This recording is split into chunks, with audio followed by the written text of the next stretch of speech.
প্রিয় শিক্ষার্থীরা, আজকের ক্লাসে তোমাদের সবাইকে স্বাগত জানাচ্ছি। আজকে আমরা তোমাদের হিসাব বিজ্ঞানের যে অষ্টম অধ্যায়, যেটা হচ্ছে নগদান বই, এটার এ টু জেড পরে আমরা শেষ করব। অর্থাৎ এই ক্লাসে আমরা তোমাদেরকে এমসিকিউ দেখাবো এবং সেই সাথে তোমাদের যে এসকিউ আসবে, শর্ট কোয়েশ্চেন, সেই শর্ট কোয়েশ্চেনও তোমরা হচ্ছে জানতে পারবা এবং সেই সাথে সিকিউ আমরা শিখে নিব। অর্থাৎ তোমরা জানো এই চ্যাপ্টারে কি কি আছে। প্রথম বিষয় হচ্ছে নগদান বই। এখানে 1 গড়া নগদান বই আছে, 2 গড়া নগদান বই আছে, 3 গড়া নগদান বই আছে এবং সেই সাথে নগদ প্রাপ্তি জাবেদা, নগদ প্রদান জাবেদা, এই দুইটা বিষয় আসে। তাহলে আমরা এই যে পাঁচটা, অর্থাৎ তোমাদের হচ্ছে 5 ধাপে ম্যাথ আসবে। এখান থেকে 1 গড়া নগদান বই, 2 গড়া নগদান বই, 3 গড়া নগদান বই, নগদ প্রাপ্তি জাবেদা, নগদ প্রদান জাবেদা, এর সব কিছুই আমরা এ টু জেড পরে শেষ করব। এবং তোমাদেরকে প্রথম থেকে হচ্ছে আমরা যেটা হচ্ছে বলতেছিলাম, দেখো এখানে হচ্ছে আমাদের এই যে আজকের একটা ক্লাস পড়লে দেখো এখানে হচ্ছে প্রত্যেকটা বিষয় তোমাদের হচ্ছে থিওরি সহ উল্লেখ আছে। ব্যাপারটা যদি এমন হইতো, ধরো আমি চাইলে কিন্তু পারতাম যে তোমাদেরকে শুধুমাত্র কেবলমাত্র শুধু ম্যাথের যে টার্মগুলো আছে, সবগুলো টার্ম শুধু ম্যাথ যেগুলো আছে সেগুলো অন্তর্ভুক্ত করে তোমাদেরকে ম্যাথগুলো করাইতাম। এই যে সিকিউ, অর্থাৎ তোমাদের হচ্ছে এমসিকিউর পার্ট যেটা আছে, এসকিউ পার্ট যেটা আছে, সেগুলো আমরা চাইলে স্কিপও করতে পারতাম। তোমাদেরকে শুধু ম্যাথগুলো বুঝিয়ে দিয়ে বাকি থিওরি যে বিষয়গুলো সেগুলো চাইলে আমি তোমাদেরকে জাস্ট বলে আমি শেষ করে দিতে পারতাম। কিন্তু ব্যাপারটা সেরকমটা করি নাই। সেটা কি করছি, ব্যাপারটা হচ্ছে এভাবে, এমনভাবে আমি এখানে ব্যাপারগুলো যে প্রত্যেকটা তোমাদের হচ্ছে বইয়ের যা কিছু আছে সবকিছু আমি এমনভাবে অন্তর্ভুক্ত করেছি যাতে তোমাদের হচ্ছে আলাদা করে বইয়ের প্রতি বেশি ফোকাস করতে না হয় এবং বইয়ের মধ্যে যে মূল মূল বিষয়গুলো আছে, মূল মূল লাইনগুলো আছে, টপিকগুলো আছে, এমসিকিউতে আসতে পারে, এসকিউতে আসতে পারে, তোমাদের হচ্ছে সিকিউ এর জন্য তোমার হচ্ছে যে বেসিক হিসেবে তোমার কাজে লাগতে পারে, সেগুলোকে আমি এখানে অন্তর্ভুক্ত করেছি। সেজন্য দেখা যাবে যে এখানে তোমরা হচ্ছে একাধারে এই পিডিএফ এর মধ্যে তোমরা হচ্ছে এমসিকিউ পাবা এবং এসকিউ তোমাদের জন্য গুরুত্বপূর্ণ। আগে হচ্ছে তোমাদের হিসাব বিজ্ঞানে এসকিউ ছিল না, শর্ট কোয়েশ্চেন নামে কোনো টপিক ছিল না, কিন্তু এখন তোমাদের শর্ট কোয়েশ্চেন আসবে এবং সেজন্য তোমাদেরকে থিওরি পড়তে হবে। থিওরি স্কিপ করার কোনো সুযোগ এখন নাই। তুমি যদি বলো যে না ভাই আমি থিওরি পড়বো না, আমি শুধু ম্যাথ পড়বো, তাহলে তোমাকে বিপদে পড়তে হবে। কেন? কারণ তোমাদের এসকিউ আসবে, সেই এসকিউ গুলো তোমাকে থিওরি লিখতে হবে। আমি বুঝাইতে পারছি? তাহলে সেজন্য তোমাদেরকে এই বিষয়গুলো মাথায় রাখতে হবে। দেখো প্রত্যেকটা বিষয়কে, মানে কোনটা কি এখানে কয়টা ঘর থাকবে না থাকবে, অর্থাৎ এক কথায় এমসিকিউতে আসলে কি কি আসতে পারে দেখো তার সব কিছু এখানে অন্তর্ভুক্ত করার চেষ্টা করেছে। তো সুতরাং এই ক্লাসটা তোমাদের জন্য খুবই গুরুত্বপূর্ণ এবং আমি আজকের একটা ক্লাসে চেষ্টা করব তোমাদের হচ্ছে সবগুলো টপিক নিয়ে ধারণা দেওয়ার জন্য। প্র্যাকটিস পর্ব আমরা পরবর্তী ক্লাসে নিয়ে যাবো। অর্থাৎ এই ক্লাসে আমরা 1 গড়া নগদান বই, 2 গড়া নগদান বই, 3 গড়া নগদান বই, নগদ প্রাপ্তি জাবেদা, নগদ প্রদান জাবেদা, অর্থাৎ এই 5 ধাপের ম্যাথই তোমাদের এই অধ্যায় থেকে থাকবে এবং সবগুলো আমি তোমাদেরকে শেষ করে দেবো। দেখো প্রথম বিষয় হচ্ছে আমরা এখন পুরোপুরিভাবে আমরা হচ্ছে আমাদের ক্লাসে চলে যাচ্ছি। দেখো প্রথম বিষয় হচ্ছে নগদান বই জিনিসটা কি, সেটা হচ্ছে তোমাদেরকে একটু আমি নিজের জায়গা থেকে আমি যা বুঝি এবং তোমাকে একটা স্বাভাবিক ভঙ্গিতে সহজ ভাষায় যদি বলি যে দেখো নগদান বই হচ্ছে সেই বই বা সেই হচ্ছে যে তোমার হচ্ছে হিসাব যেখানে তোমার প্রতিষ্ঠানে যতগুলো নগদ লেনদেন ঘটবে, কি ঘটবে, কি বললাম, যতগুলো নগদ লেনদেন ঘটবে সব নগদ লেনদেন তুমি এই নগদান বইয়ের মাধ্যমে সংরক্ষণ করবা। শেষ। এক কথা কি বললাম, তোমার প্রতিষ্ঠানে যতগুলো নগদ লেনদেন ঘটবে সব নগদ লেনদেন তুমি অন্তর্ভুক্ত করার জন্য এই নগদান বই তুমি ব্যবহার করবা। আচ্ছা, এখন বিষয়টা হচ্ছে এই নগদ লেনদেনগুলোকে অন্তর্ভুক্ত করার জন্য আমরা আরেকটা হিসাব আমরা সংরক্ষণ করি। সেই হিসাবের নাম হচ্ছে নগদ প্রাপ্তি এবং নগদ প্রদান জাবেদা। অর্থাৎ নগদ প্রাপ্তি এবং নগদ প্রদান জাবেদার মধ্যেও কিন্তু কোনো ধরনের বাকিতে লেনদেন আমরা অন্তর্ভুক্ত করি না, সব নগদ লেনদেনগুলো অন্তর্ভুক্ত করি। আবার নগদান বইকেও আমরা নগদ লেনদেনগুলো আমরা অন্তর্ভুক্ত করি। অর্থাৎ কোনো প্রতিষ্ঠান সে চাইলে নগদান বইয়ের মাধ্যমে নগদ লেনদেন অন্তর্ভুক্ত করতে পারে, আবার কোনো প্রতিষ্ঠান যদি চায় না আমরা জাবেদার মাধ্যমে নগদ লেনদেনগুলো অন্তর্ভুক্ত করবো, তাহলে সে প্রতিষ্ঠান চাইলে নগদ প্রাপ্তি জাবেদা এবং নগদ প্রদান জাবেদার মাধ্যমে কিন্তু তারা কি করতে পারে, তারা তাদের নগদের যে হিসাবটা সেটা সংরক্ষণ করতে পারে। তাহলে আজকে আমরা সেই দুইটা পার্টি শিখবো। প্রথম বিষয় হচ্ছে যে এই পার্ট দেখো, তাহলে নগদান বই জিনিসটা কি বলতেছে। নগদান বই হচ্ছে তোমার প্রতিষ্ঠানের যতগুলো নগদ প্রাপ্তি ঘটবে, দেখো ভালো করে দেখো, এরপর হচ্ছে যতগুলো নগদ প্রদান ঘটবে, অর্থাৎ নগদ তুমি যে টাকাটা পাবা, নগদ যে টাকাটা দিবা, কোনো বাকির কথা এখানে বলে নাই, সব লেনদেন অন্তর্ভুক্ত করে তুমি নগদান বইয়ে সংরক্ষণ করবা। এখানে 3টা বৈশিষ্ট্য আছে দেখো। একটা হচ্ছে তোমার নগদ অর্থ সংশ্লিষ্টতা, এখানে নগদ হইতে হবে। প্রাথমিক হিসাবের বই বলতেছে এটাকে জাবেদার মতো কাজ করবে। এটা কি, এটা জাবেদা যেমন প্রাথমিক হিসাবের বই, এই নগদান বইকেও আমরা প্রাথমিক হিসাবের বই বলবো এবং এটা ইম্পর্টেন্ট ফর এমসিকিউ। বুঝাইতে পারছে? এটাকে আমরা বলি জাবেদার অন্যতম শাখা। তাহলে 3টা পয়েন্ট তোমাদেরকে জাস্ট এমনিতে মনে রাখার জন্য বললাম। এখন দেখো নগদান বইয়ের তোমাদের বইয়ের মধ্যে যে বৈশিষ্ট্যগুলো আছে সেই বৈশিষ্ট্যগুলোকে এখানে জাস্ট আমি অন্তর্ভুক্ত করলাম। এই বিষয়টা তোমাদেরকে একটু বোঝানোর চেষ্টা করি। হ্যাঁ, আচ্ছা, বলতেছে নগদান বইয়ের জন্য একটা নির্দিষ্ট ছক অনুসরণ করতে হবে। কি করতে হবে? ছক। ছক তো আমরা প্রত্যেকটা মেথডের জন্য অনুসরণ করি। এরপর দেখো প্রাপ্তিসমূহ ডেবিট দিকে এবং প্রদানসমূহ ক্রেডিট দিকে। আচ্ছা আসো, এখন বিষয়টা হচ্ছে এই নগদান বই, এই যে নগদান বই তোমাদেরকে এখন পড়াচ্ছি, এই নগদান বই হচ্ছে তোমরা যে টিছক পড়েছো হিসাবের কি পড়েছো, এই যে টিছক যেটা পড়েছো সেই টিছকের মতোই গড়, কোনো পরিবর্তন নাই। কিন্তু তোমরা যে হচ্ছে যে তুমি কোনো লেনদেন হচ্ছে যদি নগদান হিসাব করলে নগদ যদি ডেবিট হয় তুমি ডেবিট দিকে চলে আসবা, যদি ক্রেডিট হয় তখন ক্রেডিট দিকে চলে যাবা, এরকম একটা বিষয় বলছে না? কিন্তু এখানে সেরকমটা না, বললো তুমি হচ্ছে প্রাপ্তিগুলো ডেবিট দিকে লিখবা, প্রদানগুলো ক্রেডিট দিকে লিখবা। এখানে হচ্ছে পার্থক্য এটুকুই, আর কিচ্ছু না। এত সোজা, এত সোজা, শুধু আজকের ক্লাসটা পড়লে তোমরা সেটা বুঝে যাবো যে কতটা সোজা। বুঝতে পারছো? নগদান বই। তো নগদান বই নিয়ে তোমাদের যাদেরই প্রবলেম আছে এই ক্লাসটা আশা করে তোমাদের জন্য মাইল ফলক হিসেবে কাজ করবে। দেখো তাহলে কি হচ্ছে, আমরা নগদান বই জন্য একটা ছক অনুসরণ করি। বলতেছে নগদান বই হচ্ছে প্রাথমিক বই। কি বই? প্রাথমিক বই। সেই প্রাথমিক বই হওয়া সত্ত্বেও এটা পাকা বইয়ের ন্যায় কাজ করবে। কি করবে? সে হচ্ছে যে বলতেছে নগদান বইটা প্রাথমিক বই কিন্তু পাকা বইয়ের মতো কাজ করবে। দেখো আমি তোমাদেরকে এই যে বিষয়গুলো পড়াচ্ছি এমসিকিউ এবং এসকিউর জন্য, তোমরা সেভাবে পড়ো এবং শিখে নাও। পরবর্তীতে আমরা ম্যাথের দিকে চলে যাব। এখানে হচ্ছে ম্যাথ আছে, এই যে এখানে অনেকগুলো ম্যাথ আছে, বেশ কয়েকটা নগদান বই আমি এই ক্লাসে করে দেখাবো, 2 করে নগদান বই করে দেখাবো, 3 করে নগদান বই করে দেখাবো এবং সেই সাথে নগদ প্রাপ্তি জাবেদা করে দেখাবো, নগদ প্রদান জাবেদা করে দেখাবো। সুতরাং এই ক্লাসটা খুবই গুরুত্বপূর্ণ তোমাদের জন্য। এখন দেখো নির্দিষ্ট সময়ে বিভিন্ন উৎস হতে মোট কত টাকা নগদ অর্থের প্রাপ্তি ঘটেছে, বিভিন্ন খাতে মোট কত টাকা নগদ অর্থের প্রদান ঘটেছে, সেটা আমরা এই বইয়ের মধ্যে জানতে পারি। বুঝতে পারছো না? এই যে বিষয় যেটা বললাম, এখানে প্রত্যেকটা বিষয় আমি আগেই বলে দিয়েছি। তুমি কত টাকা তোমার হাত থেকে নগদ চলে গেছে সেটা তুমি জানতে পারবা, কত টাকা তোমার হাতে নগদ আসছে সেটাও তুমি জানতে পারবা। এরপরে দেখো এখন তুমি সেটা কি করতে পারবো, বলছে নগদ প্রাপ্ত এবং নগদ প্রদানের মধ্যে যে পার্থক্য নির্ণয়ের মাধ্যমে তুমি উদ্ধৃত জানতে পারবা। খুব ভালো কথা। বলতেছে নগদ অর্থ চুরি হয়েছে কিনা, অপচয় হয়েছে কিনা ইত্যাদি ইত্যাদি ভুল সমূহ হ্রাস পাবে তুমি যখন নগদের এই হিসাবটা রাখবা। চুরি হওয়া, ক্ষতি হওয়া, এই সমস্ত বিষয়গুলো না হওয়ার সম্ভাবনা থাকে বা হচ্ছে কমে যাওয়ার সম্ভাবনা থাকে। বলতেছে তুমি নগদ তহবিলে পূর্ণ নিয়ন্ত্রণ থাকবে। বলছে নগদ টাকার যে নিয়ন্ত্রণ, সেই নিয়ন্ত্রণ তোমার হাতে থাকবে। তো এই বিষয়গুলো তোমাদের হচ্ছে বইয়ে আছে, যেমন আছে তেমনই হচ্ছে তোমাদেরকে জানালাম এবং আশা করি তোমরা এই বিষয়টা বুঝতে পেরেছ। এখন দেখো নগদান বইয়ের গুরুত্ব কি। গুরুত্ব, এই যে নগদান বইয়ের গুরুত্ব, এখানে কিছু পয়েন্ট আছে এবং এখানেও বলা হচ্ছে আমরা আসলে নগদান বইটা কেন প্রস্তুত করব সেই বিষয়টাই হচ্ছে এখানে বলা আছে। দেখো এটা হলো যে আমি মোট নগদ প্রাপ্তি এবং মোট নগদ প্রদান, কত টাকা নগদ পাইছি, কত টাকা নগদ গেছে, সেটাই, এটা তো আগেই বললাম। এরপরে দেখো নির্দিষ্ট সময় উদ্ধৃতের পরিমাণ, নির্দিষ্ট সময় পরে আমার আসলে কত টাকা নগদ আছে, কত টাকা নগদ চলে গেছে, অর্থাৎ আমার যে উদ্ধৃত সেটা জানার জন্য। মোট নগদ ক্রয়, মোট নগদ বিক্রয়ের পরিমাণ জানার জন্য। স্থায়ী সম্পদ আছে কিনা, পাওনাদার কত, তারপর হচ্ছে সম্পদ কত, মালিকানা সত্ত্ব কত ইত্যাদি ইত্যাদি জানার জন্য। এরপরে দেখো অর্থ না থাকলে সংগ্রহের উপায়। দেখো আমার হাতে ধরো আমি নগদান বইয়ের মাধ্যমে আমি কি করলাম, আমি হচ্ছে আমার প্রতিষ্ঠানে দেখলাম যে আমার প্রতিষ্ঠানে নগদ টাকা আছে কি নাই। যদি থাকে তাহলে তো খুব ভালো, যদি না থাকে আমি কোন জায়গা থেকে ঋণ আনবো, কোন জায়গা থেকে কিনে আনবো, এই টাকা আমি ম্যানেজ করবো কিভাবে, এই যে একটা সিদ্ধান্ত, সেই সিদ্ধান্ত আমি নিতে পারি। এখন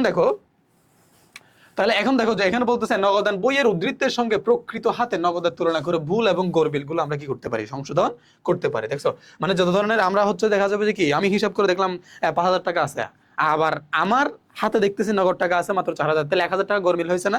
সেই গরমিলটা কিভাবে হয়েছে না হয়েছে, কোথায় হয়েছে, সেটা আমরা সংশোধন করতে পারবো কিসের মাধ্যমে? নগদান বই যদি আমি সংরক্ষণ করি। দেখো এবার নির্দিষ্ট শ্রেণীর নগদান বই প্রস্তুতের মাধ্যমে ব্যাংক সংক্রান্ত লেনদেন এবং ব্যাংক উদ্ধৃতের পরিমাণও জানা সম্ভব। আমি চাইলে কি করতে পারবো, আমার হচ্ছে যে বই প্রস্তুতের মাধ্যমে আমার ব্যাংক সংক্রান্ত কতগুলো লেনদেন হয়েছে, ব্যাংক উদ্ধৃতের পরিমাণ কতটুকু, সেটাও আমরা কি করতে পারি, জানতে পারি। সেটা হচ্ছে 2 ঘরে নগদান বই, 3 ঘরে নগদান বই, এসবগুলোর মাধ্যমে। আসো দেখো আমি প্রথমে তোমাদেরকে 2 ঘরে 3 ঘরে এগুলো সব বিস্তারিত বলবো। এখন প্রথমত আমরা জানলাম হচ্ছে নগদান বইয়ের বৈশিষ্ট্যগুলো কি কি, নগদান বইয়ের গুরুত্ব কি, অর্থাৎ কেন আমরা নগদান বই আমরা প্রস্তুত করবো। এখন কি পেলাম, আমি হচ্ছে নগদ প্রাপ্তি কত হয়েছে, নগদ প্রদান কত হয়েছে, সেগুলো জানার জন্য। চুরি টুরি হওয়ার যে সম্ভাবনা, সে সম্ভাবনা কমানোর জন্য। এরপরে আরো যেগুলো পড়েছি সেগুলোই তো নগদান বই সম্পর্কিত একটা ধারণা হয়তো আমরা এখন পেয়ে গেছি, রাইট? এখন আসো এই যে নগদান বইয়ের শ্রেণী বিভাগ, নগদান বই কত প্রকার এবং কি কি। আচ্ছা এখন তোমরা দেখবা বলতেছে প্রকৃতি এবং আয়তন অনুযায়ী, প্রকৃতি এবং আয়োজন অনুযায়ী কিরকম। তোমার হচ্ছে কি পানের দোকান, নাকি শাড়ির দোকান, নাকি কাপড়ের দোকান, নাকি পাঞ্জাবির দোকান, তাহলে এক একটা এক এক রকম প্রকৃতির, তাই না? আবার কতগুলা দেখবা হচ্ছে পুরো ভবনটাই হচ্ছে তাদের দোকান, যেমন হচ্ছে তুমি দেখবা হলো কি এই যে কয়েকটা নাম আড়ং, আড়ং যেখানে আছে দেখবা পুরো ভবনটাই হচ্ছে তাদের, তাই না? হচ্ছে এরকম। তাহলে আর কতগুলো আছে ছোট্ট একটা দোকান, আর কতগুলো পুরো ভবনটাই তাদের, তাই না? তাহলে এটা হচ্ছে আয়তন। আসলে আয়তন অনুযায়ী, প্রকৃতি অনুযায়ী এই যে নগদান বই সেটা কিন্তু অনুসরণ করবে। এখন দেখো আমরা দেখতে পাই নগদান বই হচ্ছে 4 প্রকার। কত প্রকার ভাইয়া?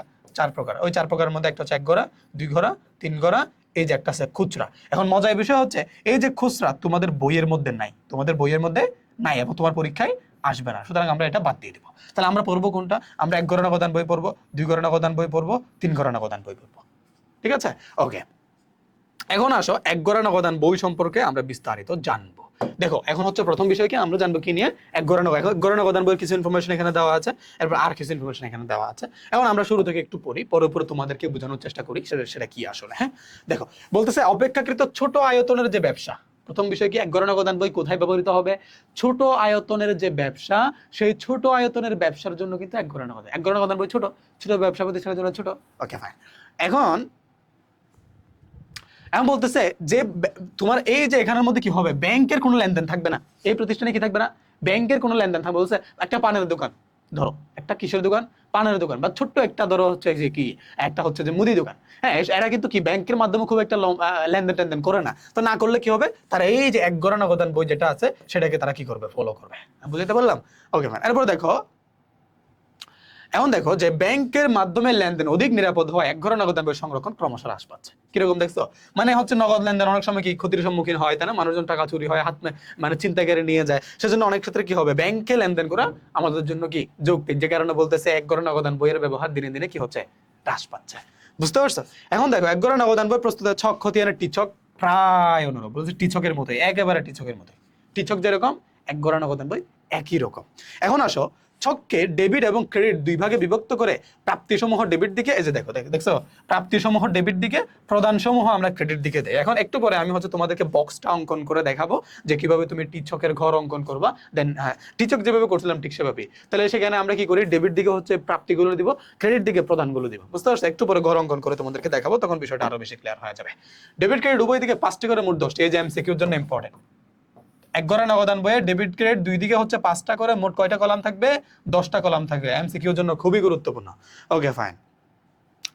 এই নগদান বই সর্বদা ডেবিট উদ্ধৃত প্রকাশ করে, তাহলে এই এক ঘরে নগদান বই কি করবে, সর্বদা ডেবিট উদ্ধৃত প্রকাশ করবে, কারণ প্রাপ্তি অপেক্ষা প্রদান কখনোই অধিক হতে পারে না, তবে সমান হতে পারে। বুঝতে পারছো? মানে আমার কি প্রাপ্তি অপেক্ষা প্রদান, ধরো আমার হাতে যত টাকা আছে তত টাকাই তো আমি আরেকজনকে দিব, তাই না, এর বেশি তো ধরো আমার কাছে 5,000 আছে, 6,000 টাকা দিতে পারবো না, 5,000 টাকা আছে 5,000 টাকা দিতে পারবো, তাহলে সেটা কি সমান হতে পারে অথবা কম হবে। Okay fine. খতিয়ানের টিচকের অনুরূপ, এটা তো হচ্ছে যে আগের বারও বললাম। এখন দেখো যে দেনা পাওনা নিষ্পত্তির সময় যথাক্রমে বাট্টা মঞ্জুর বাট্টা প্রাপ্তি হলে তা এক ঘরে নগদান বইতে লিপিবদ্ধ না করে প্রকৃত। আচ্ছা দেখো, আমরা জানি যে যখন আমরা হচ্ছে এই পয়েন্টটা কি করছে জানো, এই পয়েন্টটা তোমরা হয়তো এখন বুঝবে না, কিন্তু আমরা যখন ছক অঙ্কন করবো তখন বুঝতে পারবা। তোমরা জানো যে এক ঘরে নগদান বইয়ে বরাবর তোমার টিচক যেরকম ঠিক সেরকম, দুই ঘরে নগদান বইয়ে ওই যে টাকার কলামের পাশে একটা আলাদা করে ব্যাংকের টাকার কলাম আসবে। বুঝতে পারছো? তাহলে 3 ঘরে নগদান বইয়ে কি হবে, 3 ঘরে নগদান বইয়ে নগদ টাকা, ব্যাংক টাকা এবং বাট্টার টাকা নামে 3টা ঘর আসবে। এটা হচ্ছে 3 ঘরে নগদান বই। বুঝতে পারছো? তাহলে 3টার পার্থক্য তোমাদেরকে আমি এমনিতেই হচ্ছে তোমাদেরকে বোঝানোর চেষ্টা করেছি।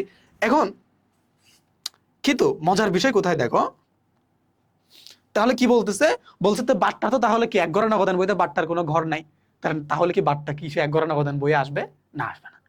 যদি বাট্টার কোনো ঘর না থাকে তাহলে কেন আসবে, আসবে না তো। Okay fine. তো যদি না আসে এখন খুব ভালো, তাহলে সেটা যাবে কোথায়, বলতে সেটা প্রকৃত যাবে। আমরা ওই যে প্রকৃত যাবতা বিশেষ যাবতা পড়েছি না, বিশেষ যাবতার মধ্যে কি কি আছে, ক্রয় যাবতা বিক্রয় যাবতা, ক্রয় ফেরত যাবতা বিক্রয়, এরপর প্রকৃত যাবতা যেটা দেখছিলাম সেখানে অন্তর্ভুক্ত হবে, তাই বলতেছে। তো এখন আমরা সেটাই হচ্ছে বুঝতে পারছি, তাহলে বাট্টার ঘর হচ্ছে 3 ঘরে নগদান বইতে যাবে, কিন্তু এক ঘরে নগদান বইতে আসবে না। শেষ। Okay fine. এখন আমরা এই এক ঘরে নগদান বই সম্পর্কিত কিছু ইনফরমেশন আমরা জানলাম। এখন আমি তোমাদেরকে এক ঘরে নগদান বইয়ের একটা ছোট্ট বক্স তোমাদেরকে অঙ্কন করে দেখাতে চাই, যেটার মাধ্যমে আসলে তোমাদেরকে এই বিষয়টা কি করতে পারবো, পুরোপুরি ভাবে দেখাতে পারবো। এখন দেখো, এক ঘরে নগদান বই খুবই সহজ, কি খুবই সহজ। কিরকম সহজ দেখো, আমরা প্রথমে টিচক অঙ্কন করে ফেলবো। কি করবো, টিচক অঙ্কন করবো। এবার টিচক অঙ্কন করে তোমাদেরকে দেখাইছে এর আগের যে চ্যাপ্টারে আমরা খুব চমৎকার ভাবে টিচকের অঙ্কন করা শিখছে। হ্যাঁ ওকে, এখন আমরা কি করবো, দুই ভাগে ভাগ করে ফেলবো। দুই ভাগে ভাগ করার পরে এখানে আমরা দিব হচ্ছে নগদ টাকার পরিমাণটা, আর এর পাশে দিব হচ্ছে তারিখ, তাই না, তারিখ। তো এখানে কি বসে, এখানে হচ্ছে কি যাবতীয় পৃষ্ঠা বলতো, কিন্তু এখানে আমরা কি বসাবো দেখি, এখানে দাও তারিখ, আর এই পাশে কি দাও, এই পাশে হচ্ছে টাকা, আর এই পাশে একটা ছোট্ট ঘর দিতে হবে। হ্যাঁ ওকে, আমরা এখন নামগুলো লিখে ফেলি। ধরো এখানে আমরা লিখলাম হচ্ছে তারিখ, এখানে দেওয়া হলো বিবরণ, বিবরণ নয়, বিবরণ তো হবে না। ওকে দেখো কি কি হবে, দেখো একটু হচ্ছে তোমাদেরকে দেখায়। হ্যাঁ দেখো এখানে কি হবে, এখানে হবে প্রাপ্তি। কি হবে ভাইয়া, এখানে হবে প্রাপ্তি। কেমন, তাহলে এটা কি হবে, এখানে আমরা তো আগে খতিয়ান পৃষ্ঠা দিয়েছি, তাই না, এখানে আমরা এখন দিব ভাউচার নম্বর। কি দিব, ভাউচার নম্বর। আর এটা কি হবে, এটা হচ্ছে নগদ টাকা। কি ভাইয়া, আমরা তো নগদান বই করতেছি, তাই না, তো নগদ টাকার পরিমাণটা এখানে আসবে। ওকে ভাই, আবার দাও তারিখ, তারিখ আবার দাও হচ্ছে এখানে যেহেতু প্রাপ্তি মানে টাকা যেগুলো আসছে সেগুলো, আর এখানে দিব হচ্ছে প্রদান। কি দিব, প্রদান। প্রদান মানে কি, যে টাকাগুলো আমার হাত থেকে চলে যাচ্ছে। আর এখানে দিব ভাউচার নম্বর, সেম ভাবে ভাউচার নং দিব, আর এখানে দিব হচ্ছে নগদ টাকা। আমি বুঝতে পারছি। বুঝাইতে পারছে? নগদ টাকা। তাহলে এক ঘোড়া নগদান বই সম্পর্কে আমরা ধারণা পেলাম। উপরে লিখে দাও এক ঘোড়া নগদান বই, এক ঘোড়া নগদান বই। কেমন? এই তো হয়ে গেল, এক ঘোড়া নগদান বই হয়ে গেল। তাহলে আমরা কি বললাম, এখানে আমরা দিব হচ্ছে ডেবিট আর এখানে দিব আমরা ক্রেডিট। কেমন? হয়ে গেল। তার মানে কি একইভাবে আমরা তীর্থকে যেমনটা করেছি একইভাবে এদিকে ডেবিট আর এদিকে ক্রেডিট সুন্দর করে বক্স অঙ্কন করে ফেলবো। করে শুধুমাত্র পার্থক্য হচ্ছে এই জায়গায়, এখানে দিব হচ্ছে আগে দিতাম হচ্ছে বিবরণ, আমরা এখানে দিব প্রাপ্তি আর এখানে দিব প্রধান। অর্থাৎ আমরা তো নগদান বই করতেছি ভাইয়া, তাই না? এই একটু খেয়াল করে কি করবা, আমরা নগদান করতেছি না, আমরা কি করতেছি? নগদান, অর্থাৎ নগদ টাকা আসবে আর নগদ টাকা যাবে, এই ধরনের লেনদেনগুলো আসবে এখানে। তো যেগুলো নগদ টাকা আসবে সেগুলো এই পাশে লিখবা, যেগুলো নগদ টাকা যাবে সেগুলো এই পাশে লিখবা। তাহলে এক ঘোড়া নগদান বই সম্পর্কে আমরা থিওরি পড়েছি, আমরা হচ্ছে বক্সটা অঙ্কন করে ফেলেছি। এরপরে আমরা ম্যাথ করব, চিন্তার কোনো কারণ নাই। শেষ। আসো এরপর যাই। এখানে আসার পরে এখন আমরা হচ্ছে এক ঘোড়া নগদান বই সম্পর্কে জানলাম। এখন দেখো দুই ঘোড়া নগদান বই। কি ঘোড়া নগদান বই? দুই ঘোড়া নগদান বই। Come to the point. এখন দেখবা যে সকল প্রতিষ্ঠানে নগদ অর্থ লেনদেনের পাশাপাশি ব্যাংকের মাধ্যমে লেনদেন হয়। কিসের মাধ্যমে? ব্যাংকের মাধ্যমে। বলতেছে এক ঘোড়া নগদান বই দেখছে না, ছোট ছোট ব্যবসা প্রতিষ্ঠান, তাদের ব্যাংকের সাথে কোনো লেনদেন নাই, তারা শুধু নগদ টাকায় লেনদেন করে, তখন তারা এক ঘোড়া নগদান বই প্রস্তুত হবে। বলছে এমন প্রতিষ্ঠান যারা নগদ টাকাও লেনদেন করবে আবার ব্যাংকের সাথেও লেনদেন করবে, অর্থাৎ একটু মাঝারি সাইজের প্রতিষ্ঠানগুলো, সেগুলো কি হবে? সেগুলো দুই ঘোড়া নগদান বই প্রস্তুত করবে। আমি বুঝাইতে পারছি ভাইয়া? সেগুলো কি করবে? দুই ঘোড়া নগদান বই প্রস্তুত করবে। তাহলে কি হবে? বলতেছে তুমি নগদ লেনদেনের পাশাপাশি তারা ব্যাংকের মাধ্যমে কি করবে? লেনদেন করবে। Okay fine. এরপর কি হচ্ছে? বলতেছে এক ঘোড়া নগদান বই অপেক্ষা দুই ঘোড়া নগদান বইটা কি বেশি প্রচলিত? কি হচ্ছে? বেশি প্রচলিত এবং তথ্যবহুল। এখানে বেশি প্রচলিত এটা নগদ অর্থের প্রাপ্তি প্রদানের পাশাপাশি ব্যাংকে জমাকৃত অর্থের হ্রাস বৃদ্ধি এবং ব্যাংক উদ্ধৃতের পরিমাণও দুই ঘোড়া। তাহলে আমরা কি দেখতে পাচ্ছি? তুমি একদিক থেকে নগদ অর্থের যে উদ্ধৃত সেটাও তুমি পাবা, আবার ব্যাংকের যে উদ্ধৃত সেটাও তুমি এখান থেকে পাবা। শেষ। এরপর দেখো লেনদেন দ্বারা ব্যাংকে জমাকৃত অর্থের পরিমাণ বৃদ্ধি পেলে তার ডেবিট। এই কি বললাম? ধরো টাকা বৃদ্ধি পেলে ডেবিট দিকে, টাকা হ্রাস পেলে তো ক্রেডিট দিকেই হবে, তাই না? Okay fine. শেষ। এরপরে দেখো এখানে হচ্ছে যে আরো হচ্ছে যে দুইটা পয়েন্ট এখানে অন্তর্ভুক্ত আছে। সেখানে তুমি একটা দেখবা পণ্য বিক্রয় এবং পাওনা আদায় বাবদ প্রতিষ্ঠানের চেক পেলে তার দাগ কাটা চেক হিসেবে কি হবে? গণ্য হবে। ভালো করে দেখো, পণ্য বিক্রয় এবং পাওনা আদায় বাবদ প্রতিষ্ঠান যদি আমি প্রতিষ্ঠান যদি চেক পাই তাহলে দাগ কাটা চেক হিসেবে গণ্য হবে। হ্যাঁ, কারণ প্রতিষ্ঠানকে প্রদত্ত চেক কখনোই বাহক চেক বা খোলা চেক হবে না। বুঝতে পারছো? ধর আমার প্রতিষ্ঠানের চেকটা দিছে, আমরা চেক করছি কয় ধরনের? তিন ধরনের চেকের মধ্যে একটা চেক পড়ে দাগ কাটা আছে, সেই দাগ কাটা চেক তোমাকে নগদ টাকা দিবে না, তোমাকে ব্যাংকের মাধ্যমে টাকাটা দিবে। তো বলতেছে এই দুই ঘোড়া নগদান বইয়ে যে টাকাটা দিবে সেটা হচ্ছে দাগ কাটা চেক, এবং সেটা তোমাকে নগদ টাকা দিবে না, তোমাকে ব্যাংকের হিসাবের মাধ্যমে টাকাটা দিবে। আসা আবার ব্যাংক কলামের ডেবিট উদ্ধৃত দ্বারা ব্যাংক জমা এবং ক্রেডিট উদ্ধৃত দ্বারা ব্যাংক জমা অতিরিক্ত বোঝাচ্ছে। বুঝছো? তাহলে ব্যাংক কলামের ডেবিট উদ্ধৃত দ্বারা তোমার ব্যাংক জমা বোঝাবে। তো ডেবিটে যদি কোনো উদ্ধৃত থাকে সেটা হচ্ছে ব্যাংক জমা। বুঝতে পারছো? আর ক্রেডিটে যদি কোনো উদ্ধৃত থাকে সেটা ব্যাংক জমাতিরিক্ত মানে কি ভাইয়া? জমাতিরিক্ত মানে হইতেছে ধরো তোমার ব্যাংকের মধ্যে টাকা আছে 5,000। কয় হাজার? 5,000। তো কয়বার বলছে তোমাদেরকে কোনো হিসাব নাই, কিন্তু তুমি তুললা 10,000। কত টাকা তুলে ফেললা? 10,000। তাহলে অতিরিক্ত যে 5,000 টাকা তুললা, এই যে অতিরিক্ত যে 5,000 টাকা তুলছো, ওই 5,000 টাকায় হচ্ছে তোমার ব্যাংক জমাতিরিক্ত। বুঝাইতে পারছে? Okay fine. এখন আমরা কি করে ফেললাম? আমরা হচ্ছে দুই ঘোড়া নগদান বই সম্পর্কিত যে ইনফরমেশন গুলো আছে সেই ইনফরমেশন গুলো আমরা জানলাম। আমরা দুই ঘোড়া নগদান বই সম্পর্কে একটা বিস্তারিত ধারণা লাভ করেছে। এখন সেই দুই ঘোড়া নগদান বই কিভাবে হবে, সেটা কিরকম, সেই চেহারাটা তোমাদেরকে একটু দেখাই। আসো, এই যে দেখো দুই ঘোড়া নগদান বইয়ের আগে আমরা কি এক ঘোড়া নগদান বই করেছি, তাই না? এখন আসো দুই ঘোড়া নগদান বই আমরা কিভাবে করব। দেখো, দুই ঘোড়া নগদান বই করার জন্য তুমি প্রথমে হচ্ছে এভাবে কি দিয়ে দাও, এভাবে হচ্ছে নামের ঘর দিয়ে দাও। নামের ঘর দেওয়ার পরে আমরা কি করে দিব? দুই ভাগে ভাগ করে দিব। দুই ভাগে ভাগ করে দেওয়ার পরে ওই যে দুই ঘোড়া নগদান বই বলছে না, এই যে একটা হচ্ছে নগদ টাকা, এই নগদ টাকা দিলাম। আর একটা হচ্ছে এখন ওই যে ব্যাংকের টাকা আসবে না, ব্যাংকের টাকা দিলাম। এবার একটা কি, এই যে ভাউচার নম্বর, এটাকে তো আমরা দিতেই হবে, তাই না? দিয়ে দিলাম। এরপর এখানে আমরা কি দিলাম? তারিখ দিলাম। ঘরটা একটু মনে হয় বাঁকা হয়েছে, রাইট? বাঁকা হয়েছে না? দেখো, ঠিক আছে। হ্যাঁ, এটাকে একটু সোজা করে দেই। Okay fine. এখন আমরা কি করে ফেলছি? এই পাশেরটা লিখে ফেলছি। এখন আমরা দিব হচ্ছে তারিখ, আবারও এই পাশে আমরা তারিখের ঘর দিব, তারিখের ঘর দিলাম। এরপর ধরো এই পাশে আমরা নগদ টাকার ঘর দিলাম এখানে। এরপর হচ্ছে ব্যাংক টাকার ঘর দিলাম এখানে, ব্যাংকের যে টাকা। এরপর আমরা ভাউচার নম্বর এখানে দিয়ে দিলাম। ঠিক আছে? Okay fine. এখন আসো তাহলে আমরা একটু লিখে হচ্ছে ধরো তারিখ আমরা লিখলাম, বিবরণ লিখলাম, এরপর হচ্ছে ভাউচার নম্বর লিখলাম। হ্যাঁ, ভাউচার নম্বর লিখলাম। এরপর ধরো হচ্ছে ব্যাংকের যে টাকা, এই যে ব্যাংক, তাহলে ব্যাংক টাকা, আরটা হচ্ছে নগদ টাকা। কিসের টাকা? নগদ টাকা। ব্যাংক নগদ দিছে। আবার দাও তারিখ। এখন তুমি, ও মাই গড, এটা বারবার বিবরণ লিখতেছে, যে আমরা যে আগে একটি ছক করেছি না, ওটাও বারবার চলে আসতেছে। তাহলে এই পাশে কি হবে? হবে প্রাপ্তি। কি হবে? প্রাপ্তি। আর এদিকে কি হবে? এদিকে হবে হচ্ছে প্রদান। ঠিক আছে, ওকে ফাইন। এখন তুমি দাও হচ্ছে ভাউচার নম্বর, কি দিবা? ভাউচার নম্বর। এরপরে তুমি দিবা, এটা কি দিবা? এটা হচ্ছে তোমার ব্যাংক। এটা কি দিবা? এটা হচ্ছে ব্যাংক। আর এটা দিবা হচ্ছে নগদ। এটা কি দিবা? নগদ। এটা কি? এটা হচ্ছে ক্রেডিট। আর এই পাশে হচ্ছে ডেবিট। মাঝখানে কি? মাঝখানে দিবা হচ্ছে 2 ঘোড়া নগদান বই। কি দিবা? 2 ঘোড়া নগদান বই। পারবা? এই পারবা? সহজ না? তাহলে 1 ঘোড়া নগদান বইয়ে টাকার ঘর হবে একটা, 2 ঘোড়া নগদান বই টাকার ঘর হবে 2টা, বাকি সব ঠিকঠাক, বাকি সব টিচক, বাকি সব কিটক টিচক। কিন্তু এখানে তুমি দিবা প্রাপ্তি, আর এই পাশে তুমি দিবা প্রধান। যতগুলো নগদ টাকা আসবে সব নগদ টাকা দিবা ডেবিটে, যতগুলো নগদ টাকা হাত থেকে যাবে সব নগদ টাকা দিবা হচ্ছে ক্রেডিটে। শেষ শেষ। আসো এবার আবারও তোমাদেরকে 3 ঘোড়া নগদ, আচ্ছা 2 ঘোড়া নগদান বইয়ে যাওয়ার আগে তোমাদেরকে কিছু হচ্ছে কন্ট্রা দাখিলা নামে একটা পয়েন্ট আছে তোমাদের। কন্ট্রা দাখিলা, আমরা যখন 2 ঘোড়া নগদান বই পড়বো, এই কন্ট্রা দাখিলা বা কন্ট্রা লেনদেন, কি বলবো, এই যে কন্ট্রা লেনদেন নামে হচ্ছে একটা লেনদেন পাবো। যে কন্ট্রা লেনদেন কি হবে জানো? ধরো নগদ টাকা, সেগুলো নগদের সাথে যোগ বিয়োগ হবে। ব্যাংক টাকা, সেটা ব্যাংকের সাথে যোগ বিয়োগ হবে। কিন্তু এমন একটা লেনদেন আছে যেটা হচ্ছে কন্ট্রা লেনদেন, সেটা হচ্ছে ব্যাংকের সাথেও কাজ করতে হবে, নগদের সাথেও কাজ করতে হবে, 2 জায়গাতেই কাজ করতে হবে। সেটা হচ্ছে কন্ট্রা লেনদেন। বুঝাইতে পারছে কি বললাম? বলে এমন একটা লেনদেন আছে যে লেনদেন নগদের সাথেও তোমাকে কাজ করতে হবে, ব্যাংকের সাথেও কাজ করতে হবে, 2 জায়গাতেই কাজ করতে হবে, সেটাকে আমরা বলি কন্ট্রা লেনদেন। বুঝতে পারছো? তাহলে সেই কন্ট্রা লেনদেন কিভাবে লিখবো সেটা হচ্ছে আমরা এখন শিখবো। আগে প্রথমে দেখো যে এই যে দেখো, একটা হচ্ছে নগদ এবং ব্যাংক, দুটাকে একসঙ্গে প্রভাবিত করবে। নগদ এবং ব্যাংক বই সম্পদ শ্রেণী হিসাব, তাই নির্দিষ্ট লেনদেনের দ্বারা একটি হিসাব ডেবিট হলো, অপর হিসাবটি ক্রেডিট হবে। এটা তো নর্মাল একটা বিষয়।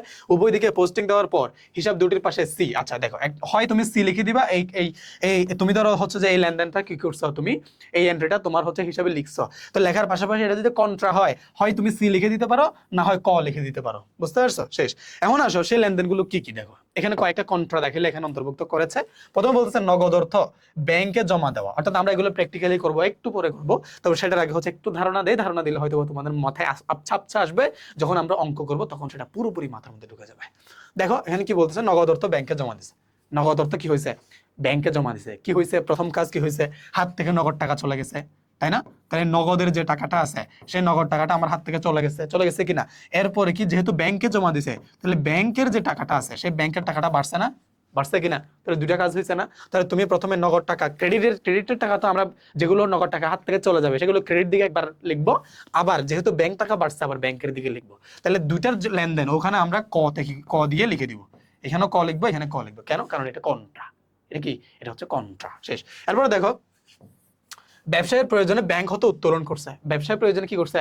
ব্যাংক থেকে উত্তোলন করছে। ব্যাংক থেকে উত্তোলন করলে একদিক থেকে আমার ব্যবসায়ের নগদ টাকা বাড়ছে না? নগদ টাকা বাড়ছে না? তাহলে নগদ টাকা ডেবিট হবে না? হবে। আর একদিক থেকে যেহেতু ব্যাংক থেকে উত্তোলন করছে, তার মানে ব্যাংকের যে টাকা, সেই ব্যাংকের টাকাটা কমে গেছে না ভাইয়া? কমে গেছে কিনা? তার মানে ব্যাংকের যে টাকা, সেই ব্যাংকের টাকা কমে গেছে, আমার যে নগদ টাকা বেড়ে গেছে। বুঝতে পারছো? তাহলে এটা কন্ট্রা। তাহলে এটার পাশে লেনদেনের পাশে আমরা ক দিয়ে বোঝাই দিব যে এটা হচ্ছে কন্ট্রা লেনদেন। বুঝতে পারছো? তাহলে কন্ট্রা জিনিসটা সহজ না? এখন দেখো, জমাকৃত চেক প্রত্যাখ্যান। জমাকৃত চেকটা কি হয়েছে? প্রত্যাখ্যান হয়েছে। ধরো তোমার হচ্ছে যে ব্যাংকে হচ্ছে জমা ছিল, ব্যাংকে কি ছিল? জমা ছিল। এখানে তুমি দেখবা হচ্ছে কন্ট্রার ওখানে 2-1টা লেনদেন দেওয়া আছে, জাস্ট 2-1টা লেনদেন গুলো হচ্ছে যে এখানে অন্তর্ভুক্ত, এখানে তোমাদেরকে দেখাচ্ছি জাস্ট। এখন দেখো, জমাকৃত চেকটা প্রত্যাখ্যান করছে। কি হয়েছে? জমাকৃত চেক প্রত্যাখ্যান হয়েছে। ধরো আমি হচ্ছে যে কি, ব্যাংকে ইতিমধ্যে জমা দেওয়া আছে, ব্যাংকে ইতিমধ্যে কি আছে? জমা দেওয়া আছে। সে জমাকৃত চেক প্রত্যাখ্যান মানে কি? আমার ব্যাংক থেকে টাকাটা চলে যাবে, তার মানে এটা জাস্ট ক্রেডিটে আসবে। কোথায় আসবে? ক্রেডিটে আসবে। কেমন? তো এটা একইভাবে এটা হচ্ছে সেম বিষয়। ধরো ইস্যুকৃত চেক, ইস্যুকৃত এবং প্রদত্ত মানে বুঝছো, ইস্যু মানে বাদ দিয়ে দিছিল। কি করছিল? বাদ দিয়ে দিয়েছিল। তো পরবর্তীতে সেটা আবার যোগ করছে, সেটা আবার কি হয়েছে? যোগ হয়েছে। তার মানে এটা ডেবিটে আসবে। বুঝতে পারছো? এখন দেখো, ব্যাংক সুদ মঞ্জুর করছে। ব্যাংক সুদ মঞ্জুর মানে বুঝছো, একটা হচ্ছে ব্যাংক সুদ মঞ্জুর, আর একটা হচ্ছে ব্যাংক চার্জ ধার্য। এই দুটো জিনিস আমাদের আসলে খুবই প্যাচ লাগে। কি লাগে?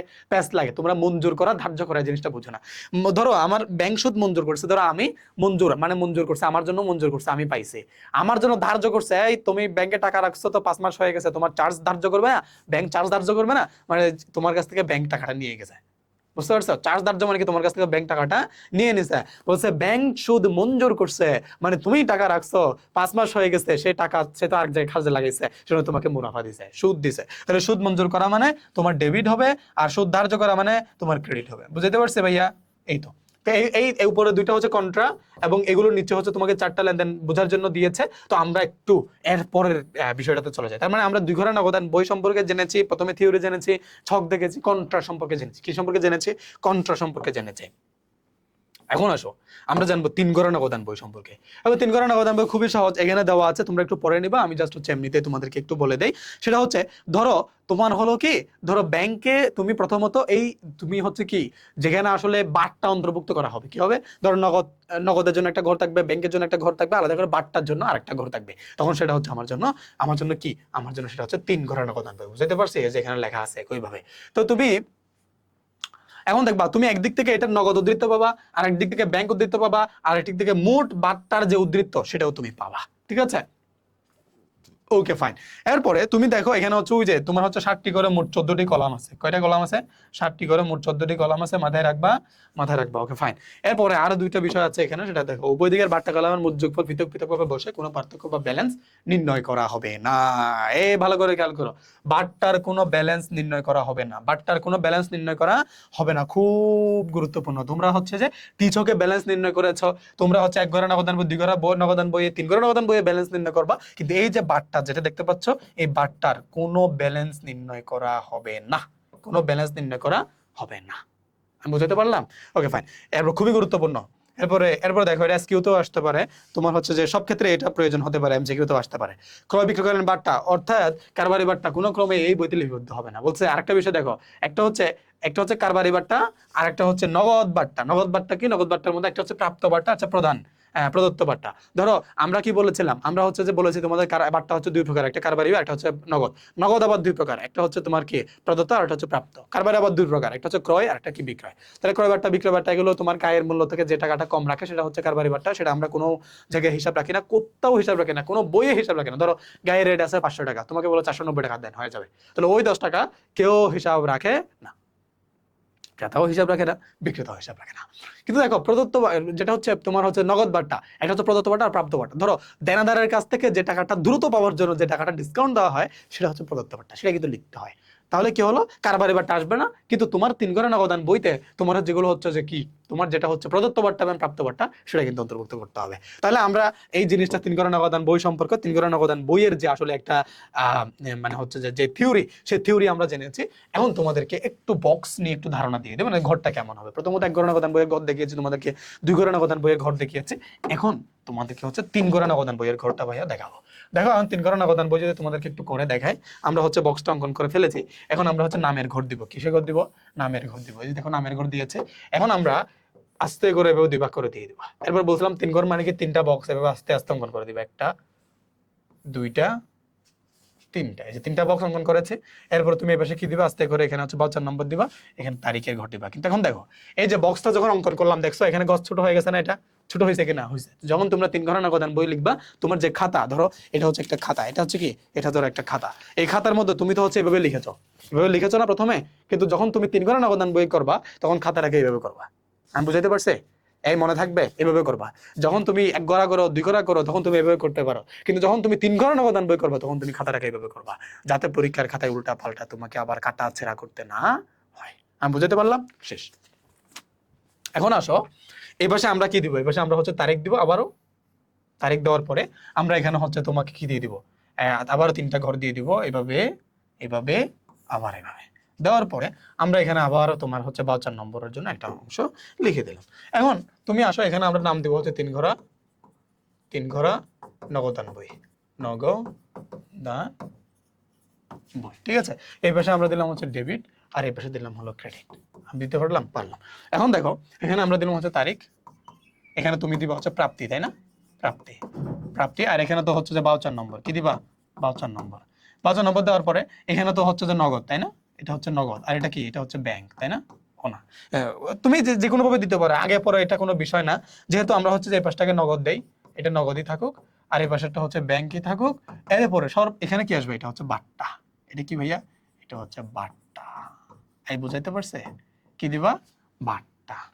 এরপর এই পাশে আসো, এই পাশে হচ্ছে তুমি দিবা আবার হচ্ছে তারিখ দেওয়ার পরে এখানে দিবা হচ্ছে কি প্রদান, এখানে দিবা হচ্ছে কি প্রদান। Okay fine. এরপর এটা হচ্ছে ভাউচার নম্বর শেষ। এটা এখানে কি? এই পাশে আসবে হচ্ছে তোমার হচ্ছে বাট্টা, এটা সেম, এটা হচ্ছে বাট্টা ওইটার মতো বাট্টা। আর এই পাশে হচ্ছে ব্যাংক, এটা কি, এটা হচ্ছে ব্যাংক, আর এটা হচ্ছে নগদ। ঠিক আছে, তার মানে এই 3 ঘরে নগদান বই মানে হচ্ছে এখানে জাস্ট এখানে একটা ঘর হলো, এখানে একটা ঘর হলো, এখানে একটা ঘর হলো, এখানে একটা ঘর হলো, এখানে একটা ঘর হলো, এখানে, অর্থাৎ তোমার যে 3টা ঘর হবে, সেই 3টা ঘর মানে হচ্ছে 3 ঘরে নগদান বই। এবং প্রথমে বলছিলাম 1 ঘরে নগদান বই মানে হচ্ছে তোমার হচ্ছে টিচক, 2 ঘরে নগদান বই সেখানে এক্সট্রা করে ব্যাংকের হিসাব আসবে, 3 ঘরে নগদান বই সেখানে বাট্টার একটা ঘর আসবে। বুঝতে পারছে? শেষ হিসাব। ওরা তোমাদেরকে বক্স, তোমাদের প্রথমে থিওরি দেখাইছি, থিওরি দেখানোর পরে তোমাদেরকে বক্সগুলো কিভাবে অঙ্কন করতে হয় সেটা দেখাইছি। এখন তোমাদেরকে ওই যে বলছিলাম এই অধ্যায়ে কি কি আছে, এই যে নগদান বই আছে, 1 ঘরে নগদান বই, 2 ঘরে নগদান বই, 3 ঘরে নগদান বই, আর একটা আছে নগদ প্রাপ্তি জাবেদা, আর একটা হচ্ছে নগদ প্রদান জাবেদা। সেই নগদ প্রাপ্তি জাবেদা সম্পর্কে এখন জানবো। দেখো সেই নগদ প্রাপ্তি যাবে, নগদ প্রাপ্তি যাবে কি, এটা সেম, এটা হচ্ছে তুমি দেখবা যে তোমার প্রতিষ্ঠানে যদি নগদ প্রাপ্তি ঘটে, সেটা অনেকেও যে বললাম কেউ নগদ নগদান বইয়ের মাধ্যমে নগদ যে লেনদেনগুলো সেগুলো অন্তর্ভুক্ত করে, আবার অনেকে মনে করে যে না আমি নগদান বইয়ে করবো না, আমি নগদ জাবেদার মধ্যে করবো, সে জাবেদার মধ্যে চাইলে করতে পারে।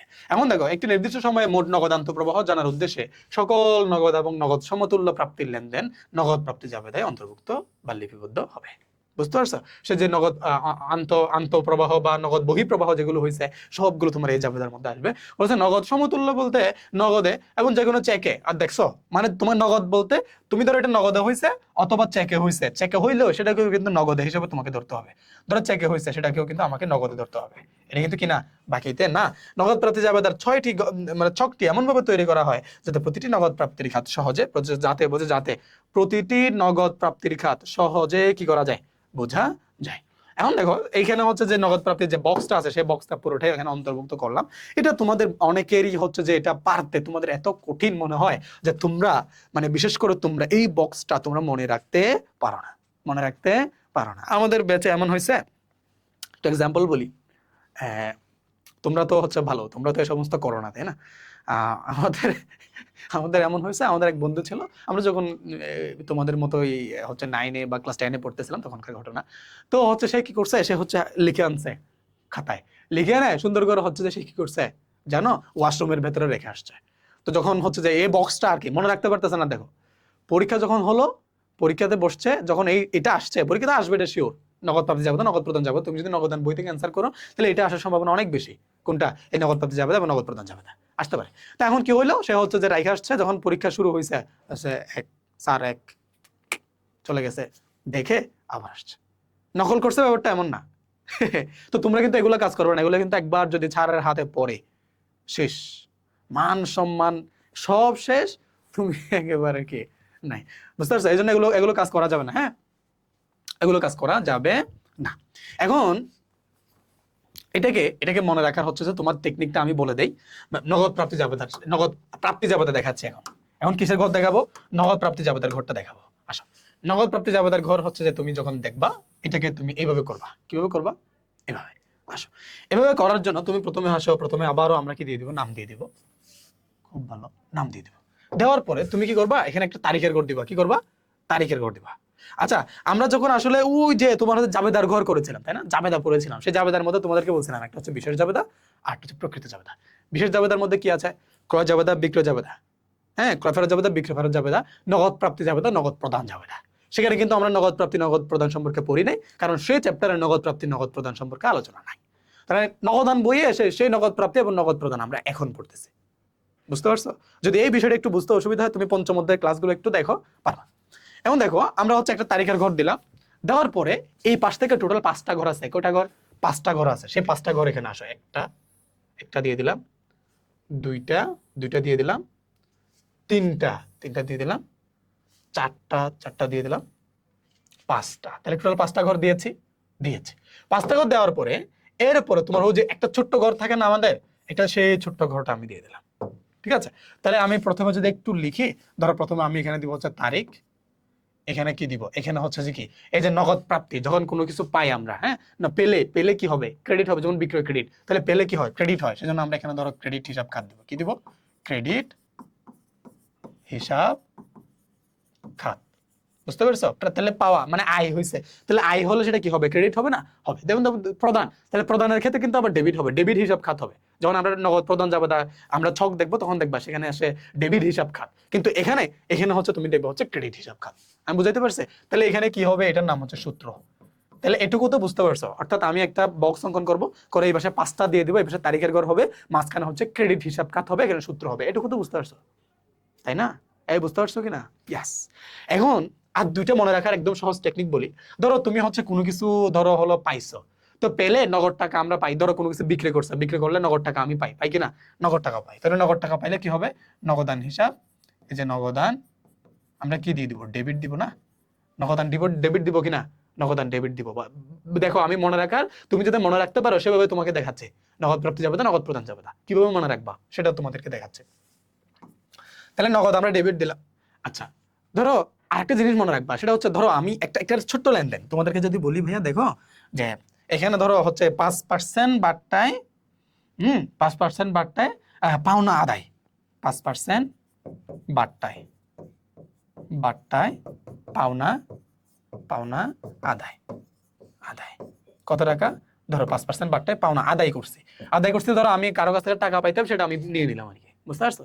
কারো কাছ থেকে ধরো আমি দেনাদারের কাছ থেকে টাকা পাইতাম, সেটা আমি নিয়ে নিছি। এই জিনিসটা আসলে বোঝানোর মতো কিচ্ছু না, জাস্ট এমনি মনে রাখার জন্য বলতেছি, ভালো করে দেখো, মনে রাখার জন্য বলতেছি। তাহলে প্রথমে আমি নগদ টাকা পাবো না এখানে, তাহলে নগদ কি হচ্ছে? ডেবিট হচ্ছে না? হচ্ছে। ধরো একটা বাট্টা, সে বাট্টাটা আমাকে দেওয়া লাগছে, বাট্টা আমাকে কি করা লাগছে ভাইয়া? বাট্টা আমাকে দেওয়া লাগছে, তাহলে দেওয়া লাগলে সে বাট্টা কি হবে? ডেবিট হবে, ঠিক কি না? বাট্টা কি হবে? ডেবিট হবে। এরপরে সে আমার জন্য দেনাদার ছিল না, সে দেনাদারকে আমরা কি দিব? দেনাদার হচ্ছে আমার জন্য ক্রেডিট হবে, তাই না? তাহলে এই তিনটাই হচ্ছে আমরা আগে লিখে ফেলি, বুঝতে পারছো? তাহলে প্রথমে হচ্ছে নগদ ডেবিট দিলাম, এরপরে বাট্টা, সে বাট্টাও কিন্তু আমার জন্য কি হবে? ডেবিট হবে। আর একটা আছে কি? দেনাদার। ধরো দেনাদারও আমরা লিখে দিলাম যে দেনাদার, এটাও কিন্তু আমরা কি দিব? এটাকে আমরা ক্রেডিট দিব। আচ্ছা, তাহলে বাকি দুইটা ঘর কি হবে? তাহলে একটা লেনদেন হচ্ছে 5% বাট্টায় পাওনা আদায়, এটা আমরা মনে রাখবো। সাথে একটা বিক্রয় মনে রাখবো। কি মনে রাখবো? বিক্রয় মনে রাখবো, বুঝতে পারছো? কি মনে রাখবো? বিক্রয় মনে রাখবো। ধরো বিক্রয়, তাহলে বিক্রয় করলে আমি নগদ টাকা পাই, তো নগদ টাকা পাইলে কি হবে? তাহলে বিক্রয়কে আমরা কি দিব? বিক্রয়কে আমরা দিব হচ্ছে ক্রেডিট। বিক্রয়কে আমরা কি দিব? ক্রেডিট। এবং সর্বশেষ একটা খালি থাকে, সেটা হচ্ছে অন্যান্য। সেটা কি থাকে? অন্যান্য, বুঝতে পারছো? এই যে খুব চমৎকার ভাবে আমরা করে ফেললাম। তাহলে আমরা কি করলাম? ধরো তারিখ করলাম, ক্রেডিট হিসাব খাত করলাম, এরপর হচ্ছে সূত্র, এই পাশে 5টা ঘর আছে, সেই 5টা ঘরও তোমাকে টেকনিক্যালি একটু বুঝিয়ে দিলাম, যাতে করে তুমি মনে রাখতে পারো। দেখো এখানে সেম, ধরো নগদ, বাট্টা, বিক্রয়, দেনাদার, অন্যান্য, বুঝতে পারছো? তাহলে এই 5টা ঘরের নাম প্রথমে কি বললাম? প্রথমে নগদ ডেবিট হবে, বাট্টা ডেবিট হবে। তাহলে 3টা ক্রেডিট হইতে হবে। 3টা ক্রেডিটের মধ্যে একটা বললাম দেনাদার, আরেকটা বললাম বিক্রয়, আরেকটা বললাম অন্যান্য। শেষ হয়ে গেল। এবং এটাকে কিভাবে ম্যাথ করবা সেটাও তোমাদেরকে দেখাবো। নো চিন্তা, ডো ফুর্তি, ক্লাস করতে থাকো, সব শিখে যাবা। আসো, এখানে আসার পরে আমরা নগদ প্রাপ্তি সম্পর্কে জানলাম, নগদ প্রাপ্তি জাবেদা সম্পর্কে জানলাম। এখন আমরা জানবো নগদ প্রদান জাবেদা সম্পর্কে। আমরা কি জানবো? নগদ প্রদান জাবেদা সম্পর্কে।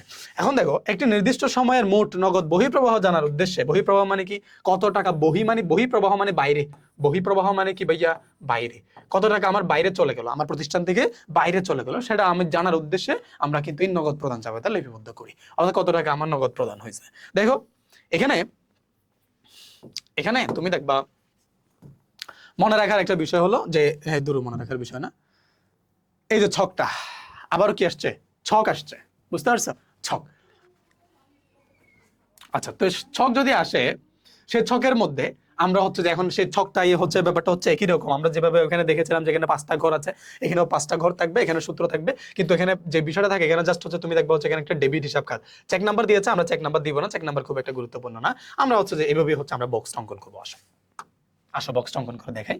যেটা প্রথমে একটা বিষয় কি দেখাইছে? প্রথমে দেখাইছে নগদ প্রাপ্তি জাবেদা, এখন দেখাবো নগদ প্রদান জাবেদা। সেই প্রদান জাবেদার ঘরটা তোমাদেরকে একটু দেখাই। আসো, তাহলে কি করলাম? এখন প্রথমে হচ্ছে যে বক্স অঙ্কন করলাম, করার পরে তুমি একটা নামের ঘর দিয়ে দাও। কিসের ঘর দিবা? নামের ঘর দিয়ে দাও। প্রথমে হচ্ছে যে আবারও তুমি কি করো? তারিখের ঘর দাও। এভাবে তারিখের ঘর দিলা, দেওয়ার পরে তারিখের ঘর তো দিবা, তাই না? দেওয়ার পরে তুমি এদিক থেকে 5টা ঘর অঙ্কন করে করে আসবা, যাতে করে তুমি ঘর তুমি কি করতে পারো? ম্যানেজ করতে পারো। 1টা, 2টা, 3টা, 4টা, 5টা। তাহলে 5টা ঘর আমরা দিলাম। হ্যাঁ, 5টা ঘর দেওয়ার পরে এখন তুমি আবার কি দিবা? সূত্রের জন্য একটা ঘর দিবা। শেষ নামগুলো আমরা লিখে ফেলি। এখানে দাও তারিখ, এখানে দাও হচ্ছে ডেবিট হিসাব খাত। কি দিবা? ডেবিট হিসাব খাত, ঠিক আছে? ডেবিট হিসাব খাত। তুমি এখানে কি দিচ্ছ? এখানে হচ্ছে সূত্র দিবা, ঠিক আছে? Okay fine. তাহলে এই 5টা ঘর এখন কি হবে? 5টা ঘর এখন কি হবে? আসো, মজার বিষয় তোমাদেরকে একটু দেখাই যে খুব সোজা, জাস্ট একটা বিষয় পারলে সব পেরে যাবা। ধরো এখানে আমরা কি দিয়েছি? নগদ ডেবিট দিছি, বাট্টা কিন্তু ডেবিট দিছি, তাই না?